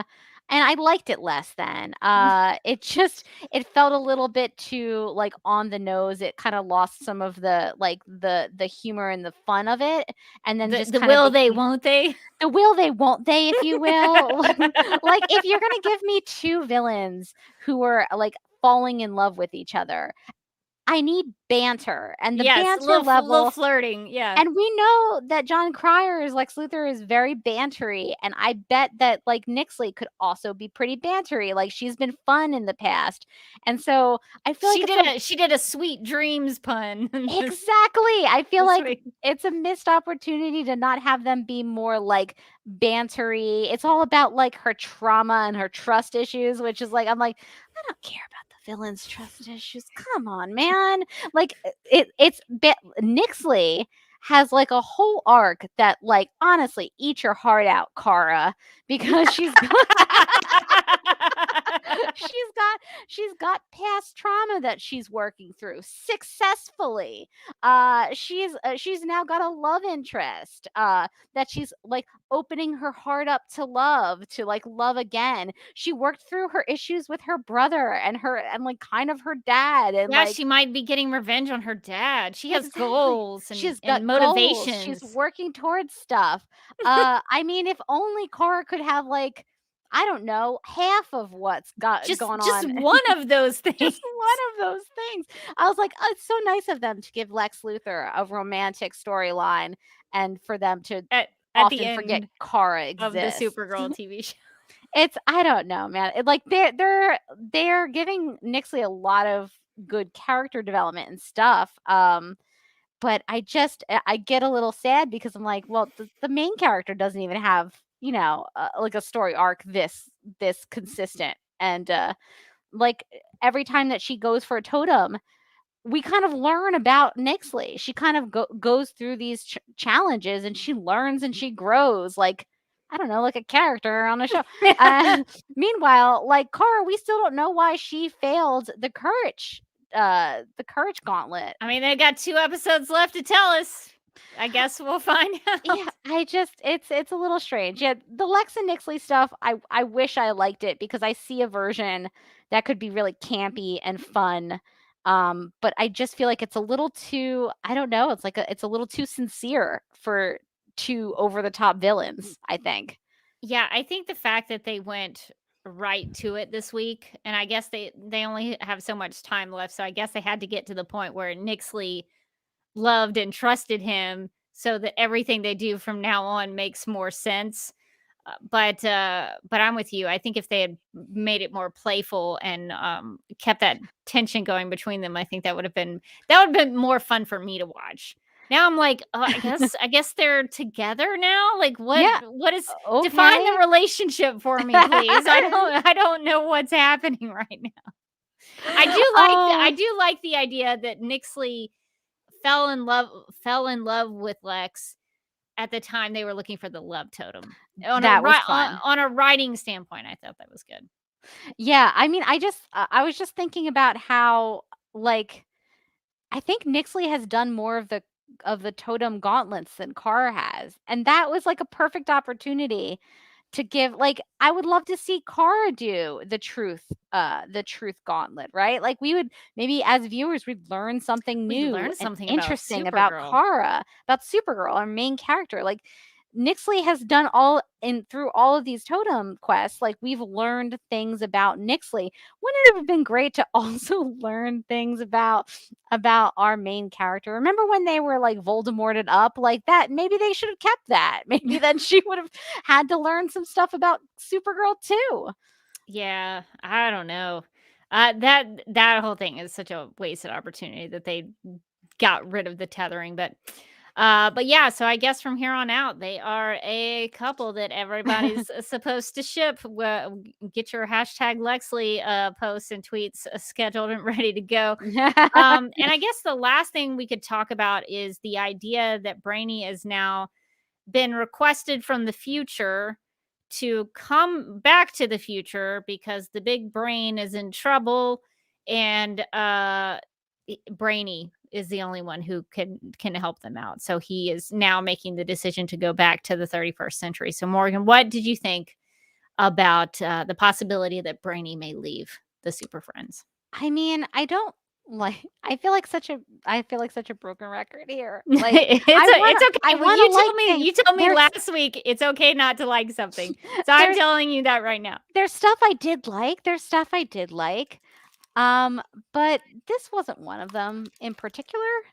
It's just so close to the end of the show. And I guess this is like how Brainy's gonna go out, but the way he was explaining it to himself was that it's basically like dying. Like basically Brainy's kind of in some way going to die to save the big brain, which I don't like. It means that the character that we've, invested in for all these years is going to maybe not exist. And I don't know that we're going to see that happen on screen. So that means that like he's just going to go off to the future to kind of like merge with the big brain and kind of not exist anymore. That one was a tough one for me. I do feel like it does feel like it's starting to point in the direction that that some of the characters are going to go into go to the 31st century. Like That could Brainy have been a whole definitely. season. Ugh. Yep. That It would sure have been could such have. a good Mhm. season to Good, just a spend great time in season. the 31st century It with would have been other fun. Legionnaires. Oh, that would be so fun. But no. Yeah. Well, I do like the idea of Brainy going back to his own time because I think that it would be good for the character of Brainiac 5 to go and spend more time with the Legion of Superheroes. It was a little heartbreaking with the stuff with him and Nia because they have developed a relationship and it is meaningful to both of them. And I thought the actors did a really good job of playing that. And I thought Jesse Rath was really great in his various brainies and the interaction those various brainies had with each other. And he's playing that really well. Parts of this episode felt like it was either a William centric episode or it was a Brainy centric episode. Yes, I would agree with that. So again, it just feels so strange. I know all these characters have to have their moments before the show ends, but I'm just waiting for I think if we Supergirls broke down to- this episode like we do in like Legends, like A, B, and C, like it's what would you say is the A story? oh geez, what is the A story? I think the A story is maybe the Williams stuff. Okay. Because I think that's like and then maybe the B story is like the Lex and Nixley stuff. Yeah, And I then would the say that. C story is Brainy. Notice who's not in any of those main story buckets. It's Kara, the main character of the show. She's And like kind of tangentially related to the but you'd have to make a real reach to get there. it's just crazy. It's the end of the show and they've had a whole season is the thing. It's like some of this stuff that's popping up at the last minute. It's like they had a whole season to do that stuff. And like we should be really winnowing down and doing like looking at Supergirl's storyline and it's still, we're still kind of handling everybody else cuz it's Super Friends, but yeah, it's a lot. Yeah, it was Jesse Rath did a great job in this episode. I loved that scene with Brainy and other Brainy where they're talking to each other and then in the at the bachelorette party when he tells Nia like, it's such a happy event and it's making me so sad. Like that I thought was really affecting. That whole scene where like Nia like puts her head on his shoulder and they're crying. Like it was really affecting. And I thought that the performances were really great. But as usual with this season, it was like a random thing that popped up last minute, told to us from off Screensville that's like now like sending the character in this direction. So I just don't love it. I did like the idea that Brainy's destiny is in the future and Nia's destiny is in the present because that does make sense with the dream girl aspect of everything. It definitely does. That she couldn't go with him into the future because that would cause a little bit of a problem. That would cause a Marty McFly situation in there. So that would be very difficult for the space-time continuum. But I think that that makes at least sense to me that Nia would have to stay in the present. So I guess they're I don't know if they're going to commit to that. I don't know if they're going to commit to Brainy going to the future or not, but seems that's the way things are heading. Yeah, I wouldn't mind Brainy going to the future as much as I mind the idea of like him having to merge with the big brain and like not be our version of Brainiac anymore. Yeah. I don't like that idea because it's kind of like the character is dying in a way. And I like Brainy and I don't want to see anything bad happen to him. If it was more like something popped up in the future and like now they need his help. They need his help and now he has to go back to the future and he kind of had a sad moment with Nia where he was like, I love you, but this was, I was always going to have to go back to the future and you were never going to be able to come with me. Something like that, I think would be more affecting because like, I think in the back of all of our minds, we kind of knew like long term, were they ever going to be able to work out? And, but this, the big brain storyline was kind of where I was like, ooh, what? Yeah. And I had a question. I don't know what you think about this. So, Brainy is shown in the Legion cruiser talking to something he calls Win, but it's not Win's voice. No. So what do you think that was? Is the communication from the future to the present so difficult that they need to like encode it in an electronic signal of some kind? Is that Maybe? did you understand that? I thought we were gonna at least have like Jeremy Jordan like voiceover, like, "Hey there, Brainy," but like no, it was like wah wah wah wah. It was like the it was like the teacher from Charlie Brown's Peanuts. teacher. Yeah. I don't know what's going on in the future. It seems wild out there. It's wild. So I assume that somebody at least is going to go to the future at some point in these next 2 episodes, the 31st century, or come back from it. So maybe we can ask them. Yeah, so they're at least doing a decent job of setting up the return of possibly the Legion of Superheroes. So if the Legion does Yes. show back up, which it seems like maybe they're going to, they've done their best in the writing to set that up. So we should be expecting them, I suppose. So Morgan, let's get to overall thoughts because I think we touched on pretty much everything. I think so. So what did you think about this episode, Truth or Consequences? Thumbs up, thumbs down, liked it, disliked it. What'd you think? I think I'm gonna like thumbs middle it. Trending towards thumbs down. It's mon negative on the scale. Bringing out an oldie but a goodie. I really liked the like bachelorette party scenes. Can our cast in fancy clothes completely save an episode? Is that possible? I don't know. But that's probably it was my favorite part. Getting to watch everybody dance crazy and Car come in like woo, and then like Lena did her little dance up, and everybody looked really great in their bachelorette party outfits. Like Alex was rocking that like jumpsuit with the dramatic slit down the front and the back. She was like really going for it. Her hair was purple. I thought it would be blue for Sentinel. I mean, that's not good branding. She really needs to stick. But she was like, "What if people recognize me based on this blue streak? Gotta change it up so I can protect my secret identity." And Kelly looked great. I loved that color pink and her fun earrings. This just becomes my fashion review, so I don't have to talk about anything else that happened in the episode. The rest of it, besides the parties and Lena very gently, the gentlest way that you can tell somebody that they're a bad person, telling Andrea that she's not the best. Lena's like, listen, from one person who's tried to mind control a whole whole world to somebody who's also a little ethically sketchy. You know how us girls how we do. You and I go way back to when we were, traipsing through the jungle, and then you stole my mom's magic necklace.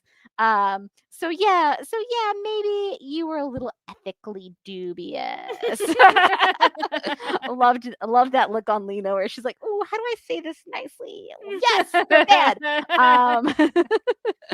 I like those scenes, and I liked a lot of the individual scenes and the performances. I think were really strong, but overall, I don't know what's going on with this show. I keep wanting it to kind of like turn the corner. Yeah, I'm like, waiting for it to turn the corner and do a really strong, and like there's one episode left for them to turn the corner and have a strong ending, and it's like that's stressing me out a little bit because a lot of these episodes there was a couple really good ones, and then there have been a lot of really medium ones, unfortunately, skewing medium to not great.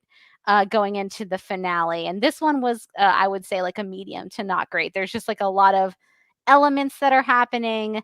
The William thing made me feel bad for William, and the actor who plays William, that was like he's basically just like a red shirt that they set up for like a season so that they could kill him. Like a sacrifice must be made for the Supergirl finale. Sorry, William, and you're baking.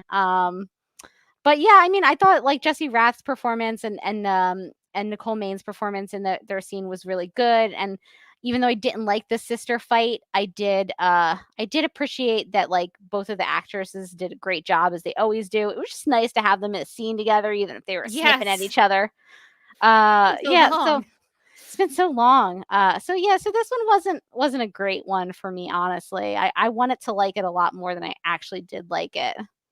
I'm still struggling to find a reason to really be invested and to care about what's happening. And I really disliked most of the characters in this episode. The only characters I really liked in this episode were Esme and William.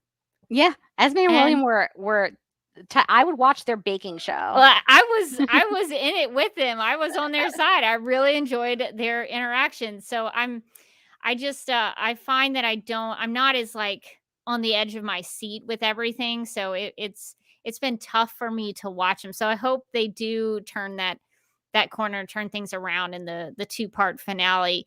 The only problem is they don't have a lot of time. That's not a lot of Mm-mm. time, especially if the Legion of Superheroes does show up. There's going to be a lot of screen time for them and figuring out what they're doing, and then the brainy stuff is going to go into that. And I there's know. just I'm not a lot worried. of there's not a lot of Kara time that they can devote Mm-mm. to the finale because they have to wrap up all that stuff. So I'm gonna have to really gather up some comfort food during the finale because I will be stuffing my face. I'm just gonna like watch the finale from under a pile of blankets, just to comfort me. I'm gonna buy a weighted blanket specifically for the finale, just to calm me down. I'm just gonna eat nothing but a big carton of ice cream. Is basically Slowly what's happening. start at the beginning of the 2-hour finale, get down to the bottom by the end. Oh, that's what is gonna happen. So yeah, so I guess those are our thoughts about the episode, Truth or Consequences, but let's find out what our listeners had to say about it. So we got a tweet from @Fractal Inverter who said, the last 2 seasons, I don't even know why the show is called Supergirl.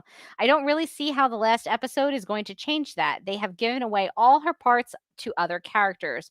Her powers are not as powerful. William took her day job. Nia took her canon love interest. All she seems to do now is YouTube reactionaries to other people's arcs by smiling when something happens to them. And she's not really selling that. It just seems more like a cry for help how much this series lost her along the way. Also, she gets her butt handed to her in fights.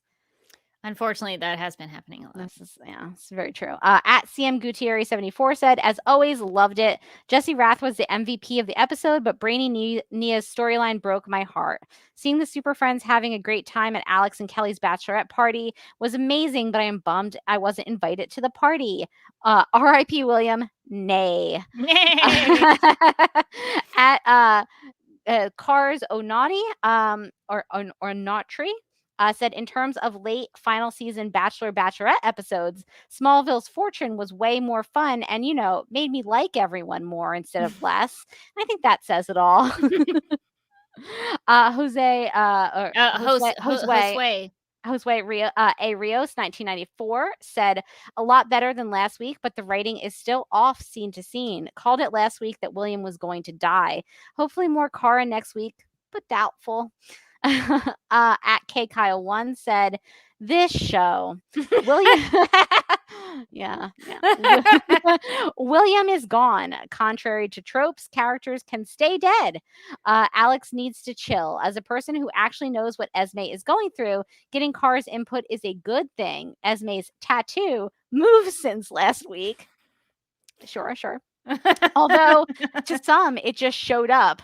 Enough, Lex. I don't buy the love story at all. Lena being a semi-scientist, but with her hair down. Bold. I like that listeners are tracking this. I will say I was surprised that there wasn't more witchery because she was wearing a big brooch. She was. I noticed down, that. and I was like, "It's time. It's time for a poultice, Lena. What are you doing? Science? None of that." It really threw my whole theory out of whack. They go on to say, did Supergirl say she could protect everyone at the party when this season has had her losing at every turn? Anyway, maybe one of the final 2 episodes will be about Supergirl. Hoodonut at Hoodonut said, too much Lex Nixley, not enough Kara. Wardrobe makeup was A plus plus plus at the party, which is my favorite scene because they get to be regular people for once. Poor Will. Babysitters don't get signal watches. William's death seems pointless. The stakes were already high. Esme still got kidnapped. Looks like they killed him to trigger Andrea's 11th hour redemption arc. It's a bad way to write him out and tone death after episode 612's discussing the importance of representation. And does it matter when Brainy leaves the present if he goes to the right time in the future? Yeah, I mean, he can always come back to the past.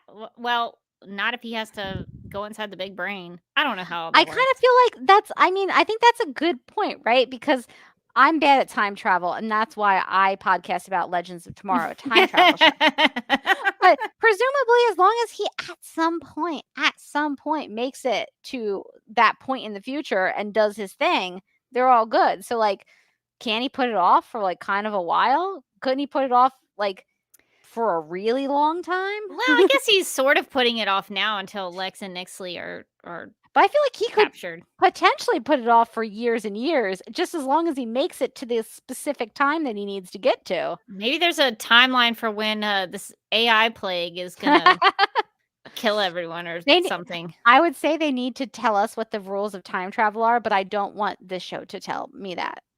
I don't trust them. The rules will change. The rules will change. It will be Calvin Ball. It's Calvin Ball. They'll do another crisis just to change the rules. I don't trust them. At Laura Redenbaugh said, when your superhero lair becomes a crime scene, do you call the police? That's a really good question. Are we gonna watch them next week as they just kind of like fold up William's body into a bag and like toss it into the pier because they can't explain like why or how he died? Well, I guess Andrea has that recording of Yeah. the video. Yeah, okay, I have a lot of questions because aren't the police gonna be no, they don't exist. Never mind, it's okay. What was your question? Because wouldn't the police want to be at the crime scene? One, to get fingerprints and blood samples, DNA, like footprints. aren't they gonna need to see that video that he sent Andrea? And like, I have a lot of questions. Evidence of the murder taking place and who killed him. It's pretty important. It's pretty important. It feels pretty important. I don't know that we'll come back to the tower and it'll be covered in crime scene tape next week. So no, it'll go on what was that TV show that showed up at Derek and Dana? Channel 2's on the air with Derek and Dana. They'll just leak that information on Derek and Dana's morning show. And then the police don't even have to get involved. Exactly. Don't even worry about it, guys. Laura goes on to say, did William list Mary, the pediatrician, as his person to contact in case of emergency with Catco HR? I forgot. Was she a pediatrician? I don't remember that at all. I think that's right. Huh. She probably was.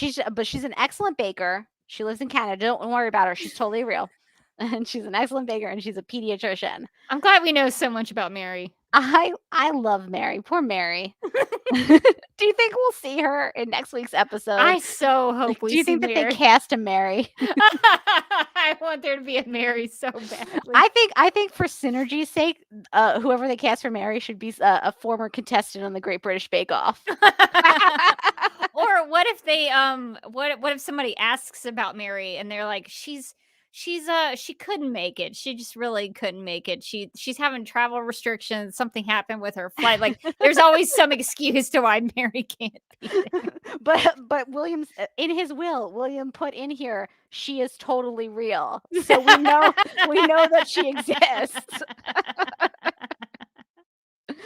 Oh, poor William. At Brooklyn_biker said Queller, Rovner, and the entire writing staff should never work in a creative capacity again, which seems rough. That is a rough tweet. I understand that reaction because it's based in frustration and anger. I get that because I'm also frustrated about the show. But I think we should wish the writers well. Maybe they don't need to work on a comic book show ever again, but I would not say that they shouldn't have any work in the future. And I saw some things on Twitter today, and I just want to put it out there to people, like, don't harass these people. Like, they're just people like us. Don't harass them on Twitter. Don't send them hateful things. Just if you need to get out some anger about the show, send an email to supergirlradio@gmail.com. Tell us why you're upset. Yeah, You don't send it their way. Send it our way. It's a much healthier way. That's why I didn't mind reading the tweet here, because that's a healthy way to get that out. get it out. Just get it out. Put it Let in it put it in go. that feedback. Work it into a snap judgment. Just Don't- let it go. Just let it go into that snap judgment. Don't send that to the writers' ways. Exactly. And we yeah. also don't know how the sausage gets made, right? So we don't know how much each individual writer has a say in whatever episode that they're working on, whatever storyline, unless The it's network could have intervened, network and they could didn't have have any intervened. and they didn't have any control over things. We don't know. They're DC characters, so maybe certain story decisions were nixed by DC. We don't know. We can only judge what we see on our screens and be happy or sad about it, but I don't think that we can know all of the effort or what's going on behind the scenes. So it's fine. It's totally fine. Obviously, we are often very annoyed with stuff that happens. Director Bones, but but yes, I think keep it inside or share it with with us, but Yeah. maybe not to them directly. Yes, I agree. At Mark HBPWM said they fridged William to further Andrea's storyline. Wait, what? Are we worried about Andrea's character development now? Then there was like a lot of exclamation points, so I really dragged out the now. There's just a little over 90 minutes of show left after ads. Can't she just remain a caricature? On the other hand, letting her converse in Spanish was cool. Yeah, I would agree with that. Like, they forgot about Andrea for most of this season, besides just having her in the background being like the ratings. She can literally appear places, and she has special powers, and I always forget because we never even see her. It seems weird to suddenly go oh right, Andrea, we need to service that storyline. Do you? And she still has more of an arc than Kara. Yeah, I know. she's had about 10 minutes of consecutive screen time this season, still better arc. At Kenny Crowley said, better episode of Supergirl, despite some inconsistencies with this final season. Hopefully the 2-hour series finale next week will be amazing. At Valkyrie88 said, I really didn't mind the episode overall. The Alex blow-up was completely out of character. They couldn't figure out a rose tattoo that looks like the love totem suddenly appearing when they know the totems come back is suspicious. These episodes just feel like filler instead of trying to tell a compelling story. Brainy getting the shaft again bums me out. He was a lot more interesting when he had inhibitors. Who knew getting your emotions made you completely monotone? And at SL Fricky said, hope. Horribly oversharing poetry exposure. Never let this die. I love it. Sudden amount of 21st century references in recent episodes equals Melissa in a gray wig as United Planet's President Zor-El in the finale. I'd be into that. All right. Why not mention it? Why not mention it before? Crisis, shut up. I thought people were only shot horses when they had broken legs. Oh, that was uncalled for. No, but that was good, for. though. That was a solid horse reference there. Comet the Super Horse reference. Love it. At Mr. Ross Turpin, maybe? Troopin? Or Mr. Osterpin said, I actually thought that was a really good episode. Love your podcast. I would also recommend Supergirl's Addict. They helped me figure out that I think Kara's arc this season is trying to bring all the pieces of herself together so she can finally be Kara Zor-El.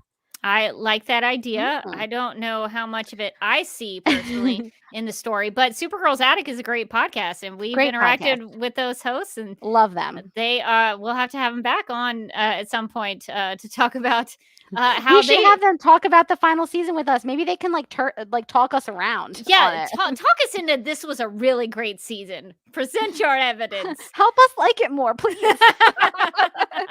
You're our only hope, Supergirl's attic. Yeah, but they're a great podcast and they do a good job. So highly recommend. At Vetty A said, I just wanted to offer a theory about Lex. I think he only convinced Nixley to fall in love with him so they could get the love totem. Ooh. Ooh. He did say he wouldn't betray her, though, I think. He did say that. Or he kind of alluded to it. With the truth totem nearby, right? So that feels legit to me. Yeah, I don't think you can lie with the truth totem. But still, if he did betray her, that would really work into her overall story arc and make it even stronger in some ways. He would become great news for Nixley. He would become the father somehow. Oh, that'd be weird though. He would become the father figure in the storyline. That gets into a weird thing. Forget I even mentioned it. Now we're going down like a Freud rabbit hole here. And our last tweet is from Dougie448, who said 2 thoughts about this week's episode. A, I know it's the end of the series, but shooting William like that felt pretty dark for Supergirl. And B, they can't kill off William. He hasn't even turned into a horse yet. Thank you all for keeping the William as Comet theory alive and well. I guess not alive anymore so much, but it's good to see that come back. All right. Well, we have an email from Ryan who writes, quote, I wrote in during the beginning of season 6, but since the show came back, I don't have time to watch the episodes before you podcast. So I haven't had a chance to write in for a while. However, what is going on with the show recently has made me feel like I need to write in. I understood the first 7 episodes were bad. They had to work around Melissa being on maternity leave and COVID, and they worked with the hand they were dealt. Fine. Then Melissa came back, and those next 5 episodes, I believe, were amazing. It was what I knew the show could be. It had a plot that made sense and developed over multiple episodes. It worked on character development, and it had a great villain with a goal that made sense. Supergirl gave me hope. I thought the writers had learned from the last season and they were committed to writing a great final season. Then they introduced the totems and everything went to SHIT, and in parentheses it says, sorry, I spelled it out because I don't think we could swear. I mean, love it. We could. I just would probably bleep it, and that you're saving me editing trouble, so thank you for that. The email from Ryan goes on to say, I understand that the TV seasons written during COVID in general were all poor, but for the last season of a show which is coming off the worst season yet of the show, I would think that you would just try a little harder to really give the fans of the show they deserve.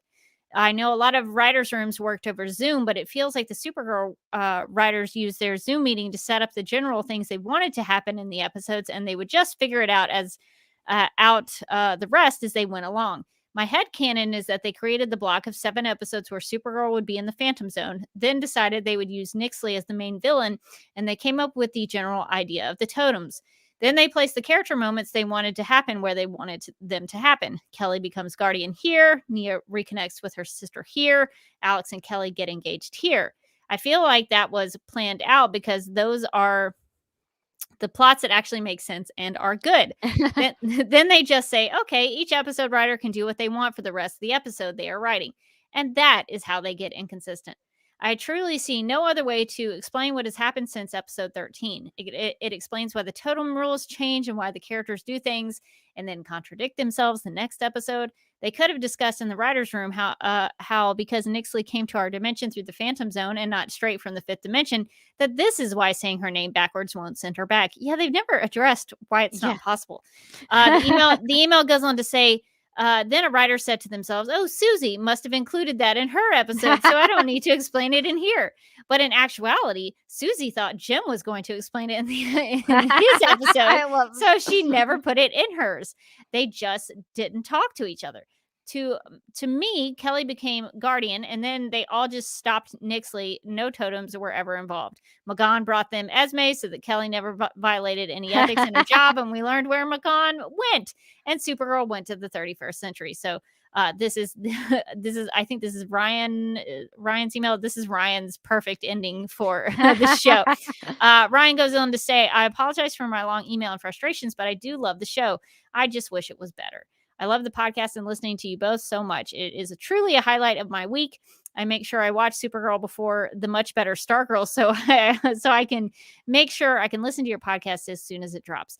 Thank you for all that you do, and I can't wait to continue to listen to you both after the show is over, because we all know leading up to the end will be a doozy, unquote.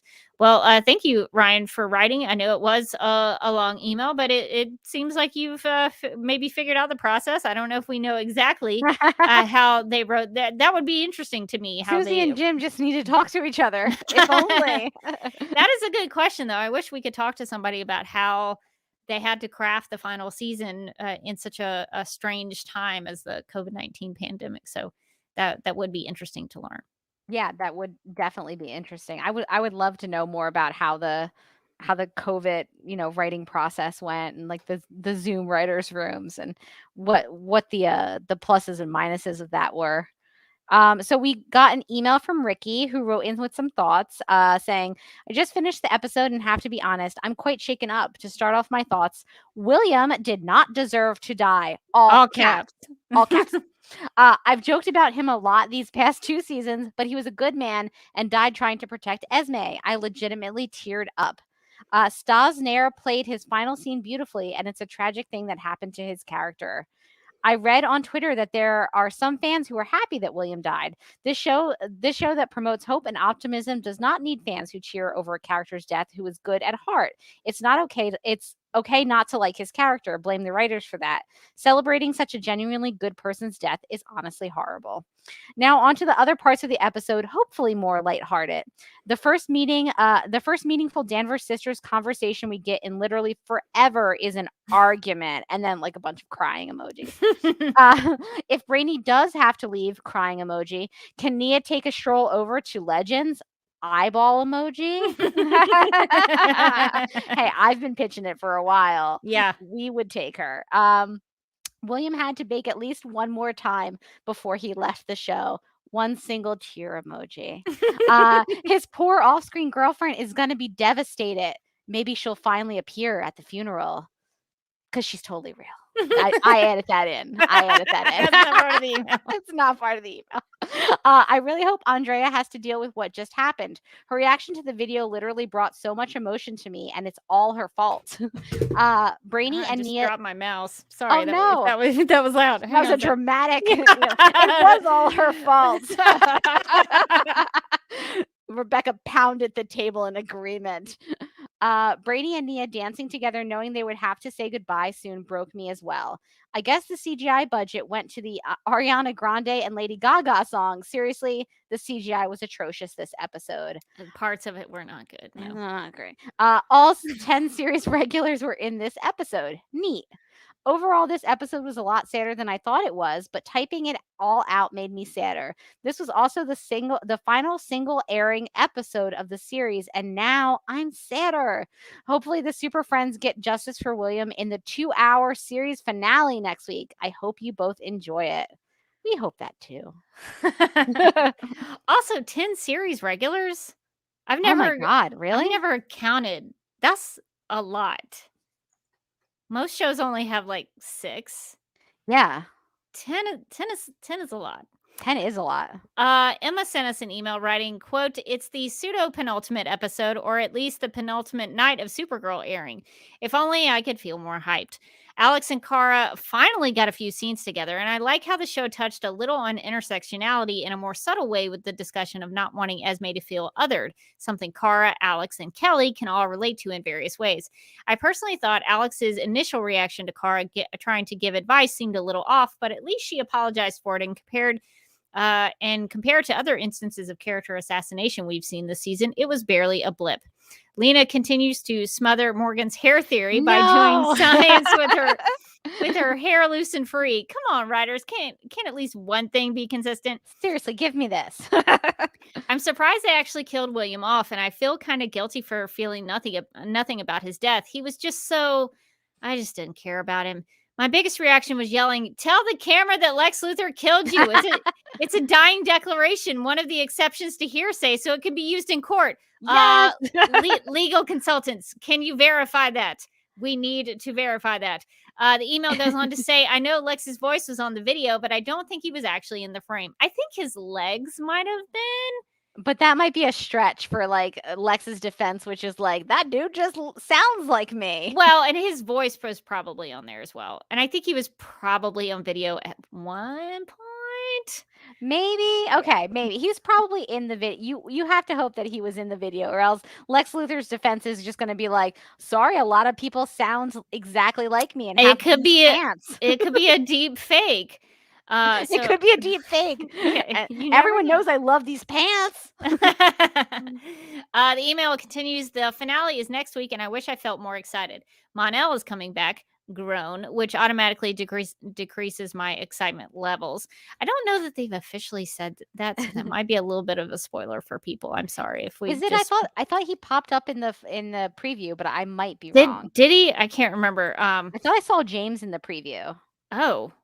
But I could be wrong about that. Did I like hallucinate a trailer? Maybe I didn't pay attention to it very quick. It went by so all fast. Like really fast flashes. But now that you mention that, I am thinking back to it. I think I do remember seeing James on there. Alas, dear Supergirl show, you flew onto my screen with an infectious smile and brought hope for a spectacular female lead superhero show. And now you leave me with a weird taste in my mouth and a feeling of disconnected ennui and disappointment. I can't wait to hear your guys' thoughts. These past few weeks, I've been more excited about the podcast than the actual show, which saddens me. You guys are great, but I want to be excited for Supergirl, unquote. Yeah, I don't take any offense to that. No. You should be more excited about the show. The show should be like the number one, and then we should be like number two. I mean, just right up there. Just like neck and neck, really. But the show should win by a hair, I think, at this point. So Daryl wrote in to say, our first solo Kara and Alex scene since the episode Welcome Back, Kara, and the writers have them fighting. Alex has just started her parenting journey and she acts like she knows it all already. Learn to take advice. For all these seasons, she barely says a word about wanting to be a parent, except for a rare episode here and there. Now that her own sister is trying to help, she jumps down her throat. Has anyone told Alex it takes a village to raise a child? When Nixley was asking Lex why he has all those things just to hide them away, my mind immediately went to the fact that Superman does the same thing in his fortress. That's true. It's true. Where is Eliza's invite to this party? I guess you don't want to invite your mom to your bachelorette party, although that looks like a pretty tame bachelorette party that her mom could have went to. Now, if she doesn't show up to the wedding, then that'll it's a be problem. more questionable. Yeah. I think Alex and Kelly were planning on getting a little crunked at that party before everything went sideways. They started pretty early. I know. I called the apology scene. Alex apologizing because she is obviously wrong, and Kara apologizing because she just has to feel guilty about everything. Is that Al's bar during the party scene? Just last week, they made a big deal about booking Al, so this week it would make no sense to have it somewhere else. I don't think that was Al's bar, was it? Where they had the party? Yeah, it was some fancy place that Lena got them an invite to. Hang on, let me figure out. I have that in my notes somewhere. Club Rialto. They were in the VIP suite. Club Rialto, yeah. They were getting bottle service in the VIP suite. It was some of that. We don't know if Lena has money anymore. I didn't think she did. Has connections. Yeah, she's still got those connections. Everybody remembers Lena Luthor. They were like, "Oh, that's right. You came to my child's birthday party in a ball gown. I remember you." Wouldn't be able to forget you. Exactly. The writers were doing the same thing with William that they did with Sam, making them super close, super fast to the friend group. So what ends up happening is that much more dramatic. Sam's reveal is Rain, William's death. Both friendships develop as fast as they do just for dramatic purposes. Also, the person I felt bad for at the end of the episode was Mary. She just lost her new boyfriend. And she's totally real. Again, I added that in. Next week is a 2-hour finale, but only because they stuck 2 episodes in one night, not because they did anything truly epic like a 2-hour single episode. They probably only did it that way so they could get to the Flash crossover that much sooner. I think that's actually probably true. Probably true. So Naomi wrote in to share some thoughts, writing, quote, I have not been a faithful watcher of Supergirl since season 3, but I always watch it from time to time. I mostly watch because of the podcast, and it's such a bad treatment when the main character, Kara, is not given the main storyline and not even enough screen time. Kara is written just as someone with a superpower whose only intention is to defeat the bad guys and nothing more. And now we only got sister interaction for a meaningless fight. And Kara was 100% right about Esme. Being alien is so much different from being a member of the LGBTQ community. Esme has the power that could hurt people without wanting to, and Kara understands that. How can Alex compare her sexuality with someone hiding their superpowers? A child with a superpower can cause an accident, while being out of the closet would not. Apparently, Kara is not even needed when her sister is raising an alien child. I really thought after season 5, the writers would learn from their mistakes and give all their energy in writing a good final season. It's sad seeing a good show turn to this, unquote. I know it feels like everything's just such a bummer in some of our discussion and some of the feedback, but I kind of take solace and comfort. It's not just us. It's not just me. Because sometimes I don't get to read the feedback until we start like reading it on the podcast. So sometimes I feel like a real Debbie Downer in our discussion portion. And then we get to the feedback and I'm like, all right, well, at least it wasn't just me. Like, at least it's not just me out there going like, I didn't like that. Like other people are also not vibing with this season. But I think everybody is at least like hoping they stick the landing. We so just I think all hope it so much. I think there's something about Supergirl fans that we do believe in hope and that things can be better. And so hopefully, let's go into it and into next week with that kind of attitude. I think so. So Electra WWF sent us some thoughts about Brainy writing. I have some Brainy thoughts about this episode and what the writers have done with him in general. Let me start by saying Brainy is my favorite character outside of Kara. I was really happy when he took off his inhibitors and looked more like his comic book counterpart, and I do not want him to merge with the big brain and become non-corporeal. Having said that, I think he needs to go back to the 31st century, fully corporeal, to continue his work with the Legion and help save Kalu, with an occasional visit to the 21st century to make guest appearances on the other shows as needed. I also think Brainy calling the Super Friends his family and saying he can't leave them didn't quite ring true. It seems to erase that the Legion were his family long before he came to the 21st century. Not to mention that his Super Friends family totally didn't notice that he got rebooted in season 4. The Legion would have noticed and automatically assumed the worst of him in the second half of season 5, when they should have given him the benefit of the doubt, especially after Kara had reassured him that his friends would always fight for him back in episode 510. Don't even get me started on Brainy's line last week about how he was hesitant to contact the Legion because it might mess with the space-time continuum when he's dating his future teammate's ancestor. The show has still never addressed that elephant in the room. That's a really good point. It's going to be awkward at some point in the future. They don't talk much about neuronal anymore. They did kind of at the very beginning of Nia's story, but not much now. Not so much now. I guess because you don't want to answer that question. Just ignore it. And Brady's it'll go really away. just messing up the timeline like left and right. Well, we have an email from Sophia who wrote, quote, "Hey, Supergirl Radio," and a little hand wave emoji. Hey, Sophia. It's my first time writing to you, but I was listening to your podcast all season, and it has made it so much better. This episode made me so happy that the show is ending, and I think it's what the writers want us to think as well. I was totally devastated that William died, especially during the episode when he was such a sweetheart to Esme and mentioned the Great British Bake Off. All I could think of is little Esme, who just lost one of her first friends, an idol. And in parentheses, it says maybe.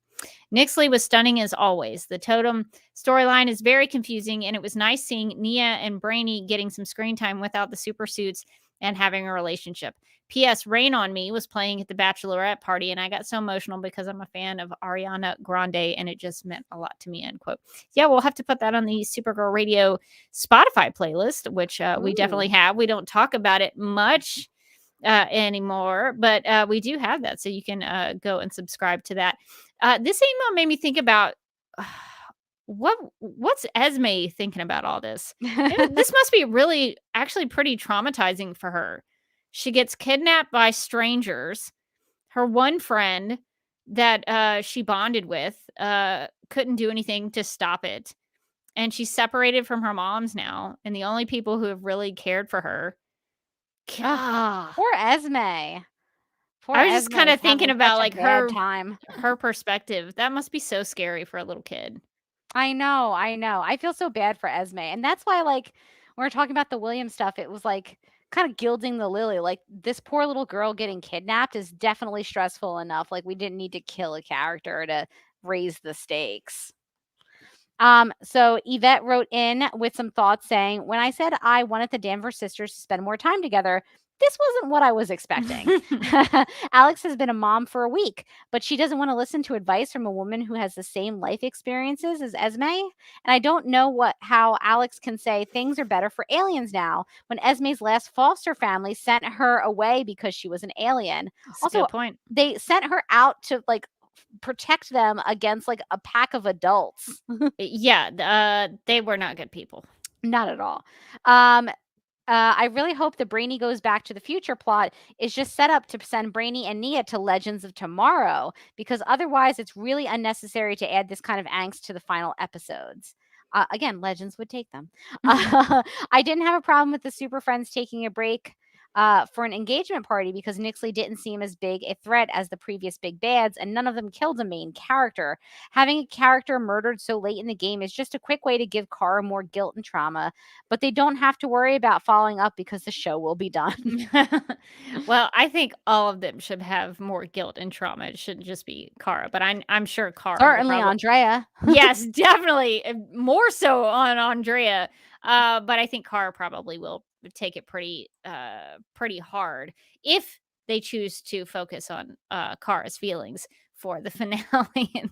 That would be nice. But I'm not. I have low expectations. Mark sent an email writing, quote, "I'll start with the positives. Esme was adorable, as always. The bachelorette party looked like fun. Meanwhile, Brainy needs to go to the future to merge with the big brain, but wasn't there an AI virus in the future that could kill him, which is why he stayed in the 21st century? That's 100% what happened, Mark. Alex blows up at Kara because Kara had some life experiences she thought might be helpful. Consider, too, Esme as a mimic, so her powers could be highly unpredictable. I can imagine that could be terrifying to a little kid. One last thought, the truth totem might have said Lex was being truthful, but Lex was the paragon of truth. I hope the show actually makes that callback next week and it turns out Lex has been playing Nixley. But is there anyone left on staff who cares about such things? Next week, I hope they stick the landing somehow and at least give Kara a happy ending. Hard to believe it's almost done, unquote. Yeah, thanks for writing in with those thoughts, Mark, because they really haven't mentioned the connection to the Paragons. But that would be something if they did. I forgot about the Paragon thing. I mean, I remembered that it was almost exactly the totems. Yes. Because I was confused. But I forgot that Lex was the Paragon of truth. So that's interesting. Well, didn't he steal it from... He stole it from Brandon Routh's Kingdom Come Superman. Yeah. So it really wasn't his to begin with. So I don't know if that could be a technicality or not. I don't know. Interesting stuff, though, Yeah. if the writers remembered it. So before we wrap up our feedback, we need to make some snap judgments. In the game of snap judgments, each person is presented with 2 options, but must only choose one. First instincts are recommended and explanations are unnecessary. Once again, we've started a new genre of snap judgment. I scrolled down the snap judgments. I just want to warn people here that they are lengthy now because Anna has started her own, like, her subgenre of snap judgments. We have a lot of Anna-esque snap judgment. She's a trendsetter, really. They're getting a little more complicated. I don't know if we have to scale these, but like I don't want to like curb people's creativity, but I don't know if we need to scale them back or not. They're gonna get a little complicated, so we'll try them. And just see how they work. We're all gonna do our best here. Is the thing. All right. So our first snap judgment is from John. How do you want to see the series end? Kara goes to the future with a still married Mon-El and becomes his mistress. Or we find not that one. We find out that Kara never left the Phantom Zone, and the Supergirl we have been following the whole back half of the season is a shape-shifted Megan. I'm picking that one. That one's great. Definitely not picking the one where she's Mon-El's mistress. No. But I do like the idea that we would get Supergirl, the Phantom Zone, and we get Magan. That's a win-win. It would answer the question, where's Magan been? She's been here all along. Oh man. Okay. From CM Gutierrez 74, who had a better rapport with children, William or Nixley? I'm going to say William because, again, I thought that whole scene was adorable when they were baking together. But I do like that Nixley invited Esme to have tea with her. I was like, I would actually take that. I'd take her up on that That could if be I was fun. Esme. But I'm going to go William in this case. I'm gonna go William too because I feel like he was really teaching her some like advanced baking techniques. Like she wasn't just hanging out with William, she was learning. And at Yeah. some point she might have become a great British baker. And so I feel like she's been stolen. William's death has really stolen that from us all. So I'm very Well, sad about his that. legacy lives on. Every That's time true. she bakes something, William is still Every time with she her. makes a roulade. Okay, so we got some snap judgments from Emma. The first snap judgment is last week you used your newfound power over the direction of season 7 to sacrifice Alex and Lena in exchange for introducing director Bones, returning Cat Grant, and Cara getting to be the main character again. So be it, Supergirl Radio. So be it. Uh-oh. What's that supposed to mean, Emma? All right. Lena and Alex have been captured by director Bones, but Cara has arrived just in time to save one of them for the drama. Assume Supercore has become canon. If Cara chooses to save Lena, Alex will be torn apart by vicious orcas. What? And the sounds of her screams will haunt Cara forever. If Cara chooses to save Alex, Lena will be eaten from the inside out by parasitic insects, and Cara will never be able to close her eyes again without seeing the horrific images burned into her brain. Who do you have Cara save, and who do you have Cara let die? Okay. Oh God. This is like Emma. this is a choose your own adventure snap judgment. It really is. I'm gonna have Cara save Alex because I think that's I just would have Cara save Alex. I think to me that's the more important relationship to Cara, or at least it used to be. So I'm gonna say Cara save Alex. So what would you say, Morgan? I really want Cara to save Alex, but I cannot deal with the idea of somebody being eaten from the inside out by parasitic insects. Yeah, that's not I a have great like a picture. whole fear of like whatever that specific thing is. I can't let that happen. And orcas, are beautiful in their way. So sorry, Alex. I gotta save Lena. Okay, Just because the cause of death is way worse. so I guess for me, I chose. This is a choose your own Yeah, adventure. it's a choose your own adventure. So I've got to go. I think I've got to go Interesting. to snap judgment number 2. If you choose to have Cara save Alex, go to snap judgment number 2. But if you choose to have Cara save Lena, go to snap judgment number 3. So we're going to go to snap judgment number 2 for Rebecca. Okay. Okay. This is kind of fun. Do you remember these all choose your own adventure? Yeah. I feel like this is what we're doing. Okay. Cara chose to save Alex over Lena, and the newish trauma has pushed her almost to the breaking point. She's inconsolable, and Alex is guilt-ridden that her being alive means Cara has lost her soulmate. The sisters drift apart, Alex from guilt, and Cara from her own grief. She's torn between wanting her sister close for comfort and having flashbacks to Lena's horrific death every time she looks at Alex. So, how shall Alex die? What? Wait, what? Wait. Why is Alex dying? Wait, why is Alex dying? What? Emma, what are you doing? Oh, wait, Okay. are we killing off both of them? I guess so. This seems brutal. Okay. So you have to pick how Alex is dying. Okay, these are There's my options. always a lot of death in these snap judgments, and I like. Is everything okay with Is everybody? everybody here? okay? Is everybody okay? Do you need hugs? Like, it's okay. We're all gonna be okay here. I think as we get closer to the finale, people are just losing it. All right, Rebecca, how does Alex die? Okay. Cara and the Super Friends are battling their enemies, and Cara instinctively blocks a bullet meant for Nia, but the bullet ricochets off of her and strikes Alex instead, killing her just slowly enough that she has time to say goodbye, all while Cara sobs and apologizes and begs her not to leave her too. That's a pretty bad one. Or Esme and Kelly are kidnapped and placed in a death trap similar to Snap Judgment.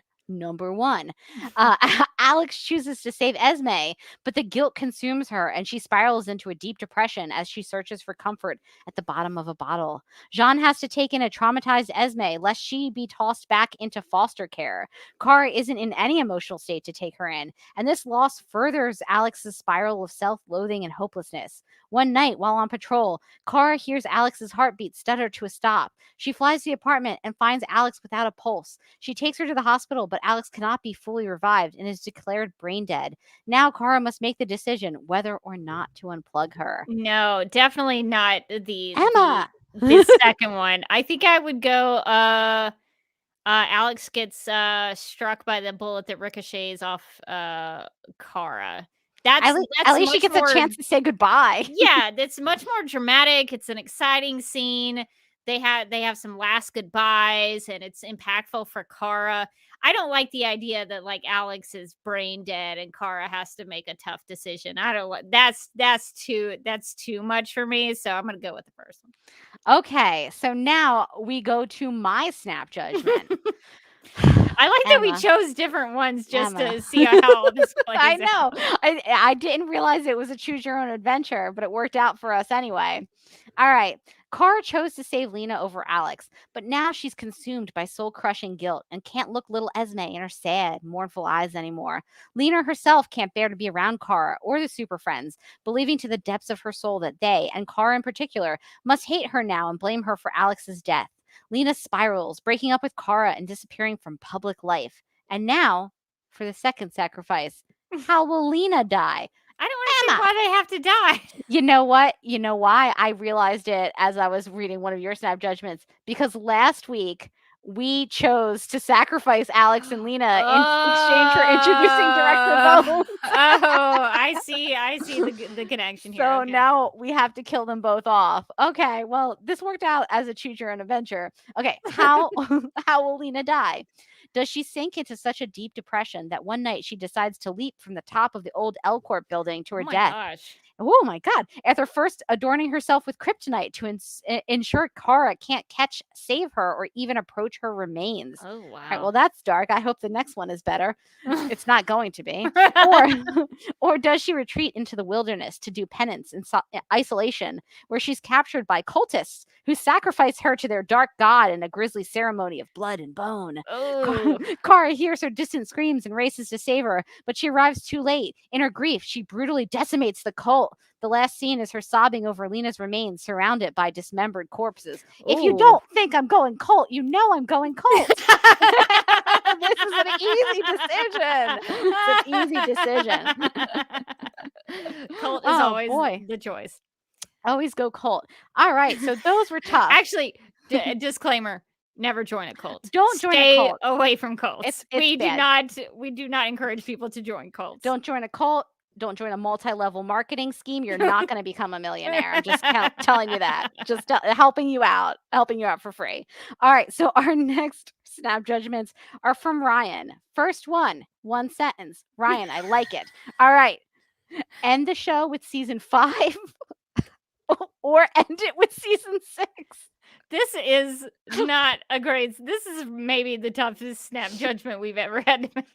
This is a harder snap judgment than it would seem on its surface, isn't it? Well, season 6 had the young Danvers sisters. It had the Phantom Zone. It had Mixie popping up. Kelly became Guardian. Yes, we did get some good stuff. So there's some elements that have been good. Season 5, though, not much. Season 5. Oh, season 5. Season 5 had there was 100th Rama episode. Khan. Oh, there was okay. Rama Khan from a wine. Okay, there was Rama Khan in season 5. There was Hope. But that's about it, honestly. Yeah. And the 100th episode. And then the other episodes of season 5. For me, I think season 6's good outweighs the good of season 5, although the Rama Khan mention is a really strong selling point. I guess I would have to say season 6. This is a really tough one because I feel like if you go out on the season 5 finale, you spend forever wondering who is Leviathan, and you Who's don't the head of Leviathan? who's the head of Leviathan. You don't get the closure of it doesn't matter, no one cares that you got in season 6.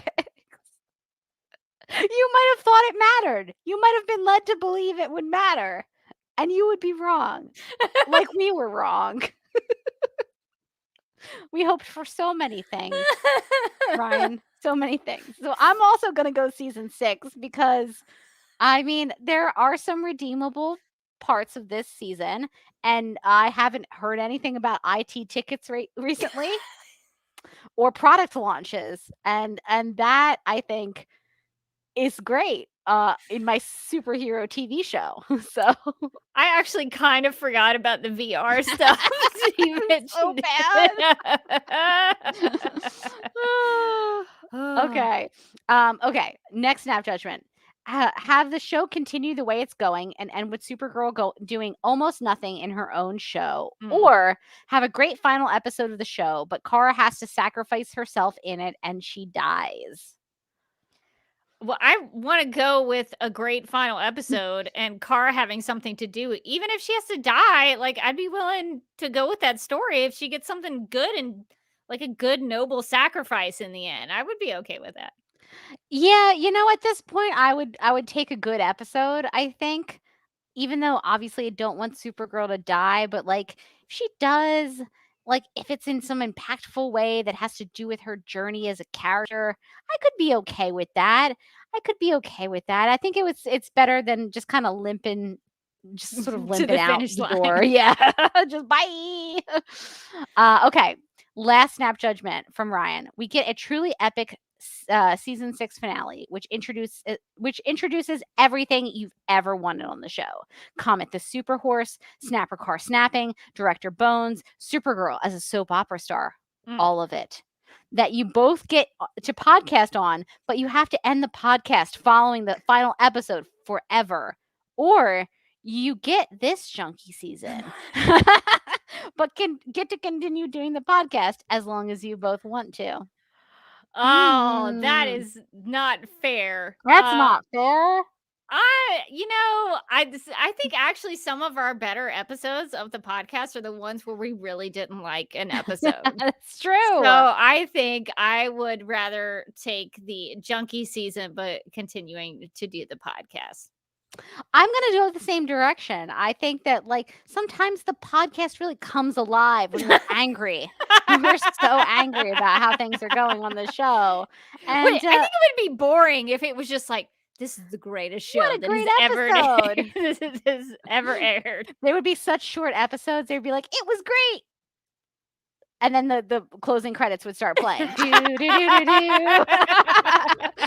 maybe we should be thanking the show that we have so much to complain about all the time. Okay, so our last set of snap judgments are from Anna. So her first snap judgment. What is funnier? Supergirl could time travel to save William, but she probably won't because she only time travels to try to save her friendship with Lena. Or William decided to traumatize Andrea by filming his own death instead of calling 911. This is actually a good point because she did time travel. Kara time traveled after everyone she knew was killed by rain. That's true. So she has been known to do that in the past. There is precedent for that.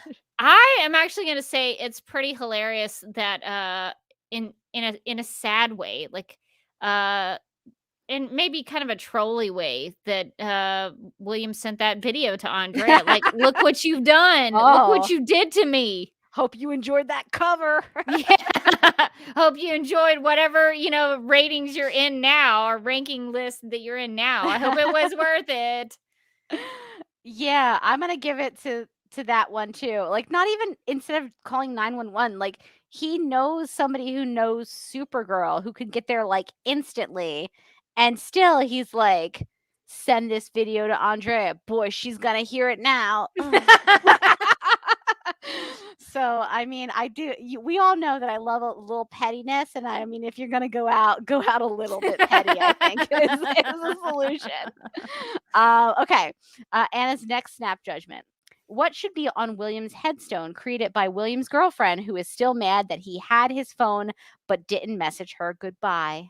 Okay. He merrily watched a tot that barely fought, got shot, and will forever rot. I mean, good. That was pretty good. That's like Lex Luthor poetry at least. This one's fighting words. Here lies a subpar baker. May his remains deflate like a badly made souffle. I like the rhyming one. He merely watched the tot, then barely fought, got shot, and will forever rot. I think that explains it all. I think it's really just hammering it home. You see that headstone in the future and you go, I know exactly what happened. However, we know that what they bonded over, him and his totally real girlfriend from Canada who exists, was baking. And so to really ride this baking out into the sunset, to finally give William one last baking hurrah, because it's the only character trait that they were decided to invest in for him this season. I'm going with the baking one. Here lies a subpar baker. May his remains deflate like a badly made souffle. Because I feel like that one's brutal. One is brutal. That there's no coming back from that one. You read that and you're like, someone was mad. Yeah. And he was a great baker. Poor William. He was so good at it. He was Stop so giving him good a hard at it. time. Paul Hollywood would have given him a handshake, I'm sure. Okay. The last snap judgment from Anna. And I think it's going to get weird. So let's prepare ourselves. Last week on Supergirl Radio, you worked to help your daughter, Fleur de Lis, heal from her trauma. She now has a friend in her 9th grade class, and the two become inseparable. Their dynamic is a bit like Lena and Kara. And while Rebecca is confident that they are just friends, Morgan is starting to wonder if there is romance brewing. Life is good, but you do hear reports on the news of high schoolers who have mysteriously vanished. Oh no, Fleur. All students who have coincidentally been bullying your daughter's friend. Uh-oh. Fleur, no! One freezing, snowy, and early Monday morning, you awaken to get ready to drive Fleur to school when you see an elderly woman clutching a cane in your kitchen. It's your youngest daughter, Isabelle. Or it might be Isabeau. Isabeau. Fleur de Lis rushes past you and embraces her as she explains that she spent all her life trying to decode Fleur de Lis's time travel design notes and has finally succeeded. As you are processing this, you suddenly hear your window smash and in crawls your co-host, having just broken in. She is covered in glass and snow, clutching a suitcase. Joyous news! I have just learned I am descended from Vincent, your son. I am your great, great, great, and more granddaughter. Hang on. We're related now? Wait, hang on. So let me make sure I understand this. So Fleur's totally killing the people in her class. That is established, right?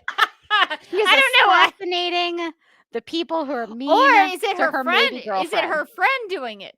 Oh, that would be a twist. She was like, finally, I'm in a really good, healthy place. And I don't know why I'm just bonding with this girl. I feel like she knows me. I feel like we are in some way alike. And the girl's like, like killing people. Okay, so for example, I'm crawling in. You're crawling in through glass. Through glass. I don't know why you didn't just come in the front door. You're invited. I feel like I could have found a better way to come in. You probably could have. It's a little rude. But now I'm your great, great, great, and more granddaughter? Yes, it appears that way. We are related in this scenario. Okay. So it's getting twisty. Okay. But I'm the Why old didn't you lady. just call me? but I'm an old lady with a cane. Wait, yes? No. The old lady with the cane is our other daughter, Isabeau. Isabeau, who has finally deciphered Fleur. See, Fleur de Lis was precocious. She was a child genius. Yes. And Isabeau not figured so out much. the time travel machine. Yes, but it took her a really long time. So now she's old. Isabeau was a little bit of a dummy. Like a reason we liked Fleur better. Let's be honest. So we're having a family reunion. You crash in through the window again. Could have texted, walked in the door. You're always welcome. You crash in dramatically. We're related. Okay. We haven't gotten to the snap judgment yet, by the way. This is setup. Storytelling. This is just storytelling. What do you do next? Let both your co-host and Isabeau live with you, since a famille means family, and family means no one gets left behind or forgotten. Or tell them you only want fleur-de-lis and send your co-host and Isabeau back out into the snowstorm and watch your co-host steal your keys and drive away in your car, and watch Isabeau struggle to walk on the icy ground in her thin jaw, her head lowered in sadness as the snow engulfs her, with fleur-de-lis sobbing in the open doorway, screaming out for her sister, Isabeau! Added some flavor at the end. I mean, to me, this is an easy one. I'm not that bad of a person. Like, you guys can stay with me. You have your own home. I don't know that you need that. Also, I don't want to send you into a snowstorm and then send is it Isabeau, like this old lady walking on an icy ground? I'm not doing that. No, that seems cruel. No, I'm not doing any of that. Yeah, I can welcome some people into my house. That's fine. I'm welcoming. So I'm going to choose that one. Yeah, the first one. Yeah, come on in. It's not a big home I have here, but I don't know. I guess I let Fleur de Lis in, and either her or her girlfriend are totally killing people. And maybe it's good to have a couple extra people around. Might be good to have some extra eyes and some like witnesses, safety in numbers. Maybe she can't sneak out to do those assassinations at night if she's with her sister Isabeau, having to care to the poor old lady who finally made it. And then I see one snap in the chat from Tiana, who says, "You're a supervillain and you need a sidekick. Do you pick Mitch or Otis Graves?" Oh, this is a good one. This is a good one. Otis Otis is he's a big dummy. He's so dumb, yeah. But he seems to come through for Lex when Lex needs him to. Mitch, I don't know. I mean, Mitch can fix things and he can fly the ship and everything, but I think if you're looking for somebody who's going to be in on your evil schemes and like really be loyal to you, I'm going Otis.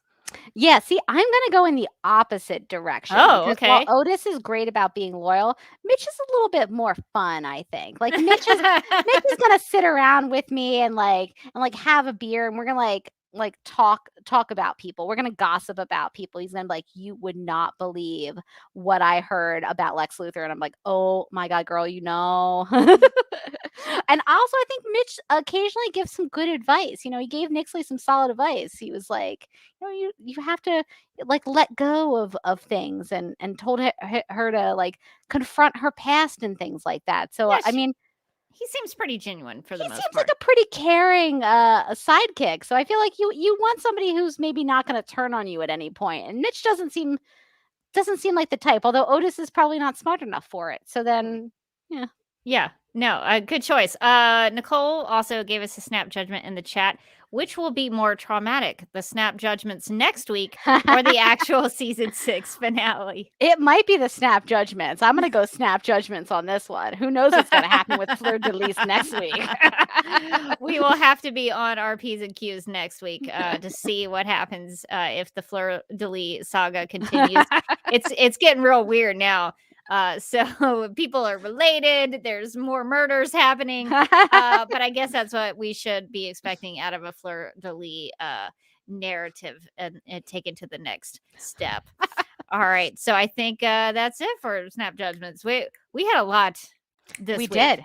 There were some like complicated ones, I think. We had to follow a chart. Yeah. They weren't real snappy, but they were some judgments. But they were.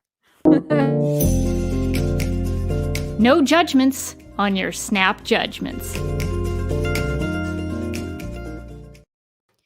All right, that is going to do it for our episode on the season 6 episode titled Truth or Consequences.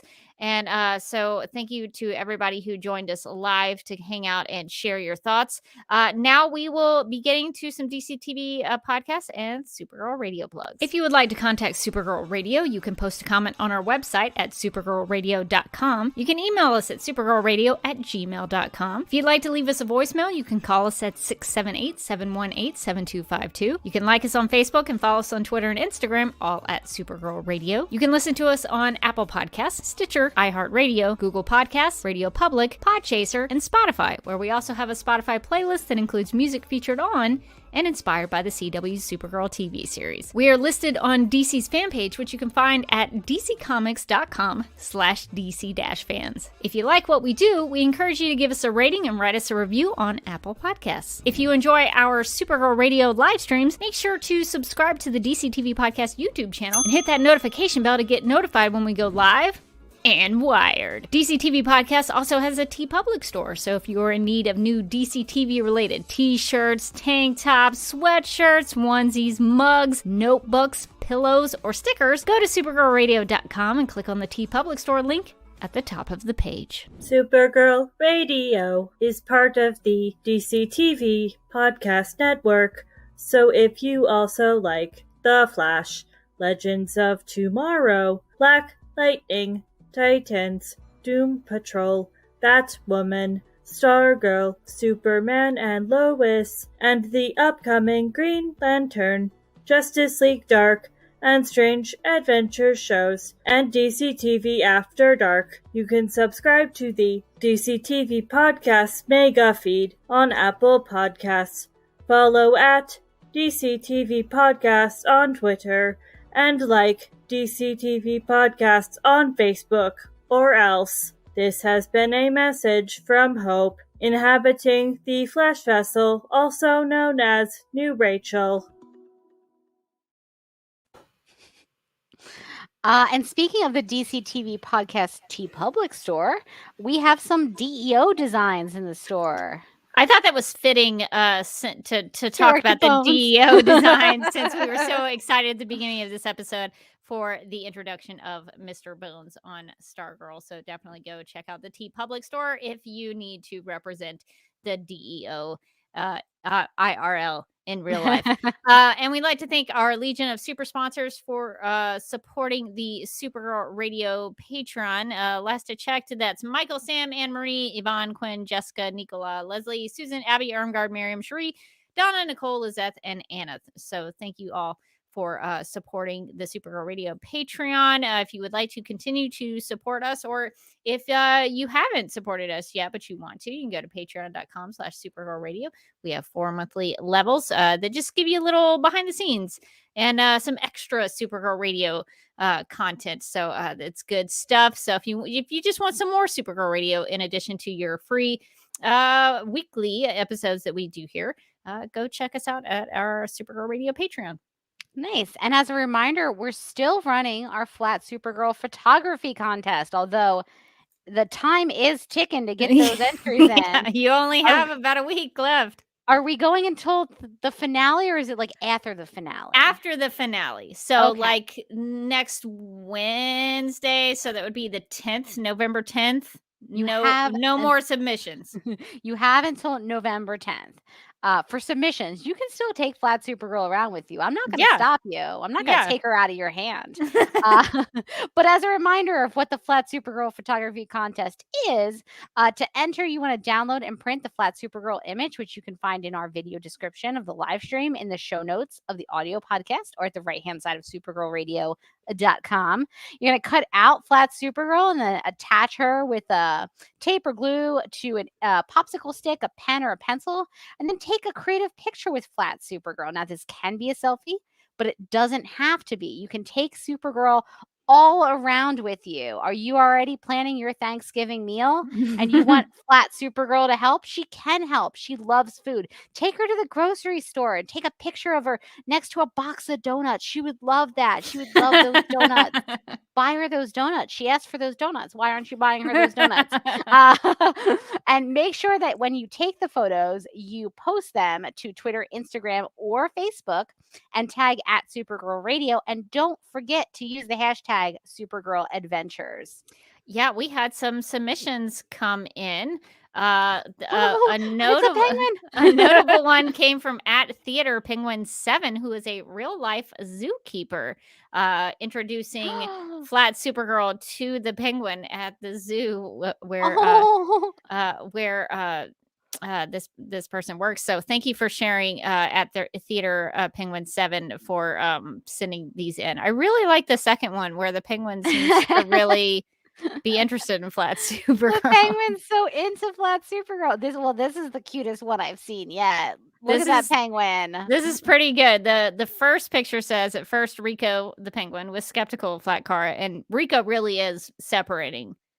Rico is not into it in the first photo. No, but in the second one, the caption says, "But then he wanted to run away with her," and it looks like there's a Flat Supergirl in the. Would you call that a beak? I guess. I think in the beak.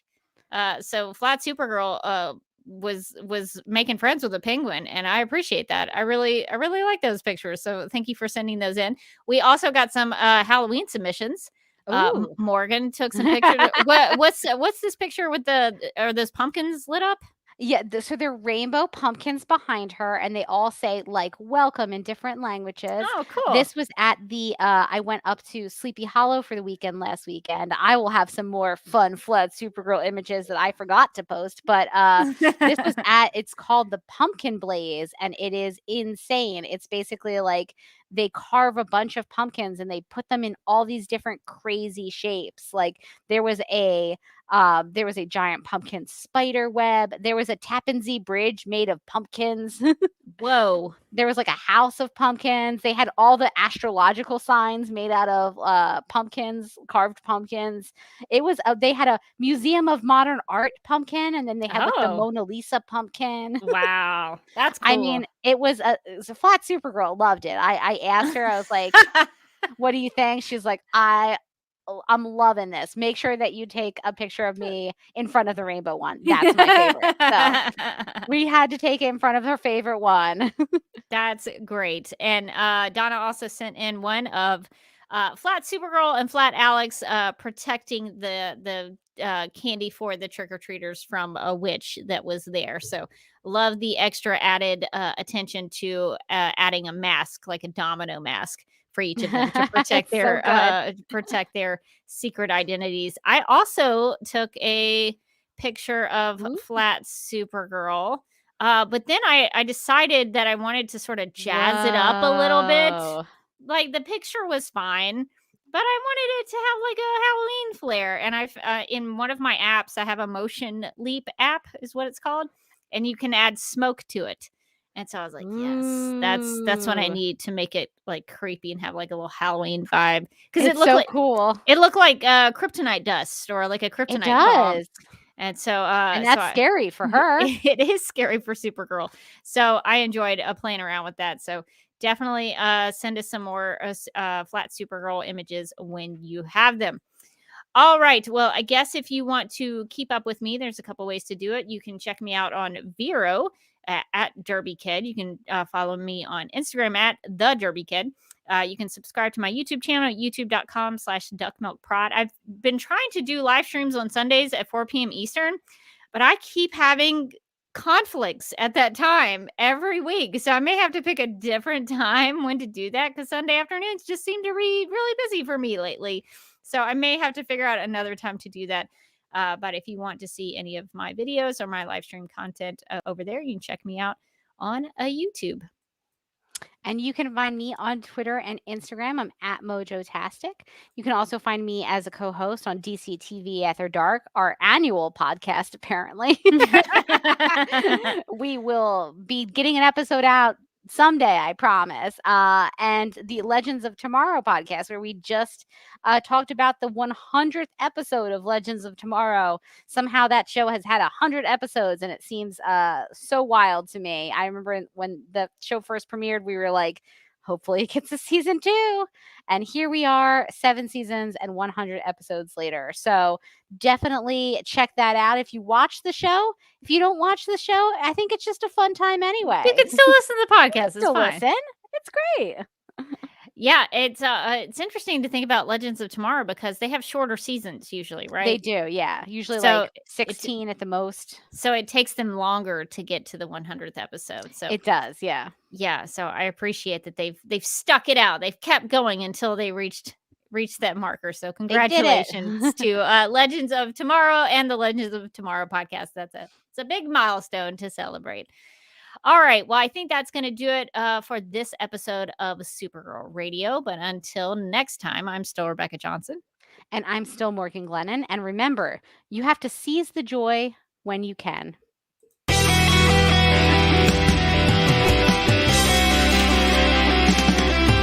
I think the CW are just trying to win the time slot war with Supergirl Radio. Supergirl Radio is going live every night of the week. How do you like it? Is becoming a human burrito a plus or a minus? I don't know. It does seem snug. I mean, they say you are what you eat. Oh no. Yeah. So I do a podcast called Supergirl Radio, and one of our segments is Lena Luthor, Boardroom or Ballroom, because She looks like a boss in this coat.